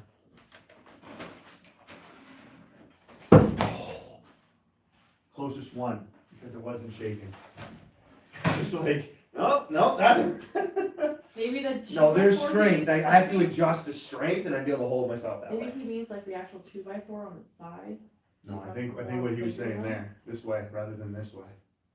I arm wrestle, so it's like my strength this way versus this way is different because you don't want to cup. Like I don't cup that way. You don't want to get into the king's move type of thing. I don't train. Well, I'm not a king's mover, not yet. All right, DK. Props, we got this. All right, babe. Feel it. It's the Monkey Boy Challenge. No! I felt it though. It was in my jellies. I felt it in my jellies there. See, there's a problem here. The knife, it's some knot. Anything there sucks, so I have to aim here. No, let's get it. I really don't want to break. I feel like I got this.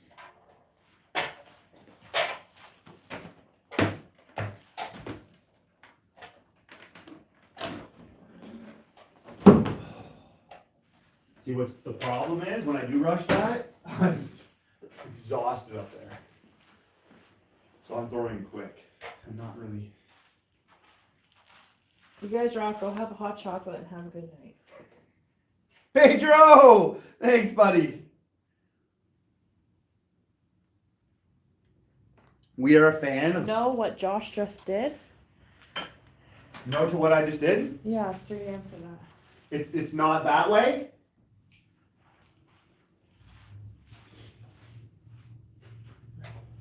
My wife's not bringing, she can bring the laptop with you, but I don't know if you'd be able to grab the ladder.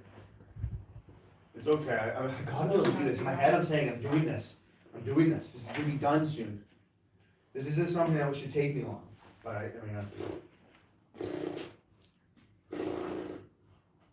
there we go, we got this. We got this, honey? Yes. Yes. My wife, I was telling them earlier how much I like cold. My wife doesn't. We're complete opposites when it comes to temperature stuff. In the summer, I could be wearing like a house coat because I'm freezing if the AC is too strong. And I'm nude. I'm a nudist in the house.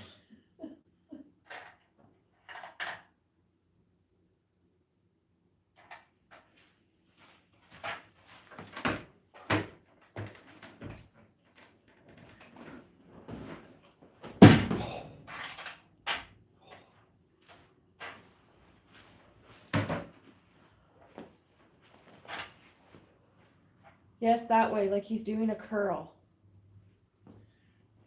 Oh, I tried it. It kind of turns me. If I hold it like this, I'm like, I don't know. It turns me. I have to try this with full strength to see if I could adjust the holding. I'll do it one more time here. See if it turns me. Because it definitely felt easier.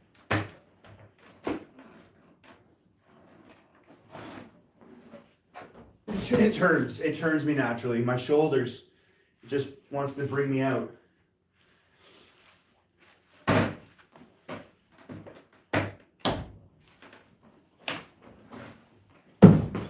rushed that one anyways. Do not want to do it.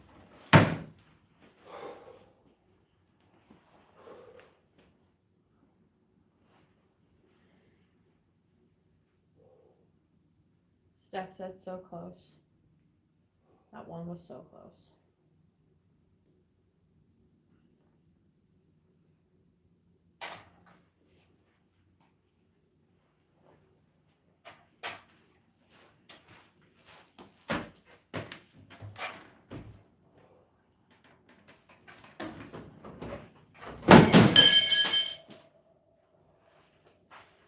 I'm going to put this up here now because you make it shake. I have to reach forward and then I start swinging. I just need it perfect every time. Oh. Oh. It's right here.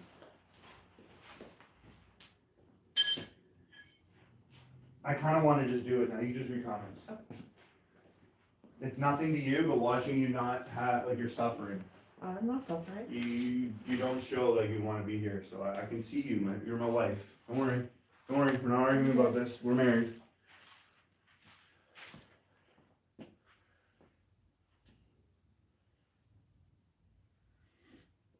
It gets in my head where I want to rush Lex to get this fell done asleep. for you, not for me.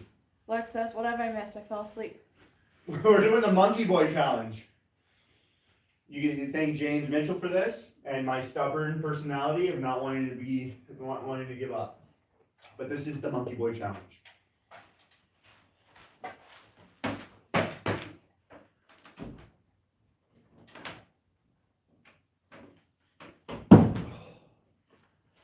Somewhat there, and then you pendulum hit it. Ha!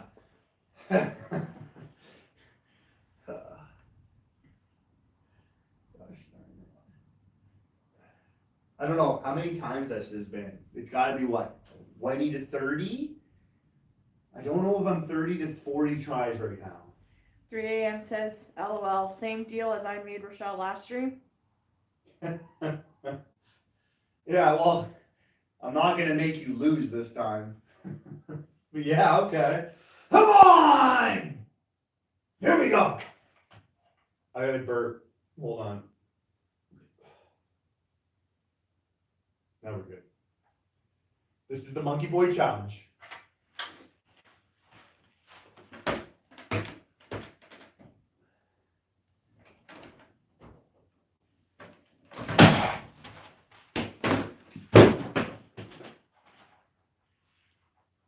Come on, let's go! This live turned out to be quite a few world's first. The mini can pin and the Monkey Boy Challenge! Hoo-ah! Hot dog! I needed that 3 a.m. boost. Oh, that was awesome. James Mitchell says, let's go. Same with Hunter. Thanks, guys. Tons of celebrations in the chat. To me, it's better. I took my wussy glove off, and I did it alone. I didn't have the wife moving the ladder, and it took me, I don't know. I'll go back and I'll count. But I think saying how long it took me is better. People always like, it's the first try, right? Oh, you do the first try. You don't do trick shots the first try all the time. Couple brain cells. That's all you need. Couple brain cells, and you can figure that out. Otherwise, the longer some tricks take, it's better. So if something like that, if it took me 35 hangs in 10 minutes, then that's cooler in my opinion. Oh. Yeah, there's shovels over here because there's poop.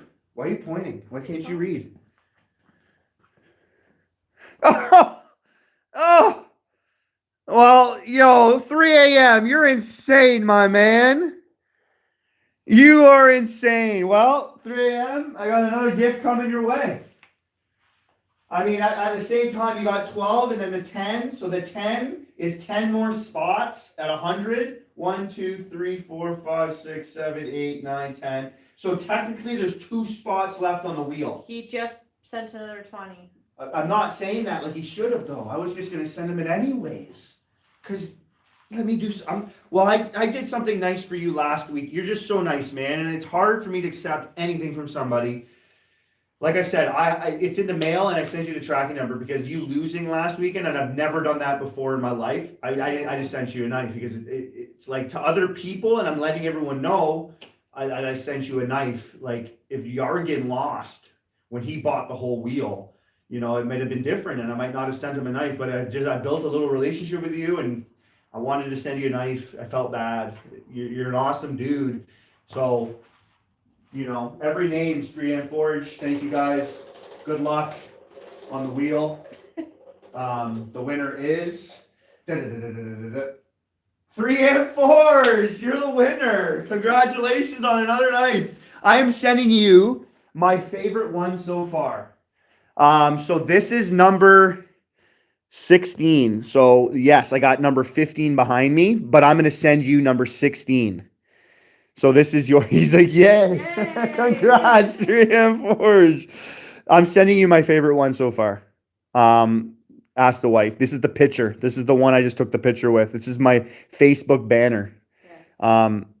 So you're getting my one of my favorites, and that's cool to me. So I'll etch my initials like I did, CWM. I'll write number 16. And if there's anything else you want written on here, you let me know. I'm pretty sure I have his address. Yeah, we just took it. I'm pretty sure if I got rid of your address, because I keep things organized in my emails or else it gets a little crazy, I'll send you an email asking for your address again. But I'll get this off to you tomorrow with another tracking number. You're the man. You are the man. Beyond understanding. There's a lot of you on my channel, like 3 a.m., James Mitchell, John Wick, Kill Switch. He said add the coolest weatherman to it also. So I usually put CWM. If you want me to write coolest weatherman, I can write it all out. It's up to you. I'll do whatever you want, man. And I'm really proud, to at least happy, and I don't know if you say proud, to get you a really nice knife. Like out of 15, I gotta say the beginning ones, I feel bad for the people that got that because of how nice these are coming out. But there it is. There it is. James said, I'm so sorry I suggested that trick. I should have had waited till next week. Well, we got some big lives coming up, and DK was up there chilling. DK, Donkey Kong. I got everything over here. I got the Care Bear, the Storm. I got the Hulk. I got Garfield. I got a lot of grumpy, angry things, and I'm exact opposite now. I used to be a Hulk, grumpy, angry, I guess, dude. I don't know if you can even say that. If you ask my wife, I don't think I was ever at a point like that. No. But I think there's a point you can get me to, and you might have seen that. Yeah. Clash Royales definitely did. Yeah, Clash Royales, Call of Duty, those types of things got me into a zone. I don't like video games, and I don't play. When I play, there's one video game, and I played it yesterday in front of my girls, Battlefield 1, where you play true life stories of people who actually were fighting in World War One. That's super cool to play history. It's so good. I don't think there's a Battlefield that beats Battlefield 1, the first one. So he said, I'm keeping that one for display without scratches, so please put the full name on it if you wouldn't mind. I can put the full name on it, and because I did throw that one, I'll clean it up, buff it up, make it really nice. Tomorrow I work, and normally when I ship things off, I don't work. So what I'll do is I'll come home. What time is it right now, honey? 9:30. I'll buff it up right now, and then I'll bring it inside. So when I come home after work, me and the wife will go out we'll pick up the kids, and we'll know I have my dentist appointment at 1. So whenever my dentist appointment is done, if my dentist appointment's done at 1:30, I might be able to make it home and drive you with the kids. If not, we'll go after. Yeah. And I'll get that shipped off later in the afternoon tomorrow. I always like to get them off as quick as possible for you guys with a tracking number. I pay for all that extra stuff just to, I don't know, I try to gain more trust with you guys to show it's done. I don't procrastinate. I just get it to you guys as quick as possible. I think Deep Pocket Monster, he gave me that. Gets all everyone's rewards away. Well, I'll do it for the fastest shipping like we normally do, but obviously with Christmas there might be a bit of delay. It is what it is. Keep Once us you have the posted. tracking number, I'm happy because it's going to you. So yeah, I'll do that all up right now. Yeah. Then we're gonna end it there then. You all rock 3 a.m. You've been super awesome. I'm just glad that I'm actually able to give you guys stuff. It's not, my channel's not necessarily donations. You're getting stuff. And that's the way I like to do stuff. Everybody that's giving me anything of the kindness of your heart, I'm also going to give back out of my heart. So, yeah, if you haven't realized that yet, hopefully you will. But I love you guys. Thank you for hanging out with me today. You guys are awesome. Seriously, you know who you are. So I grip it, I rip it, I stick it, and I hit it. God bless.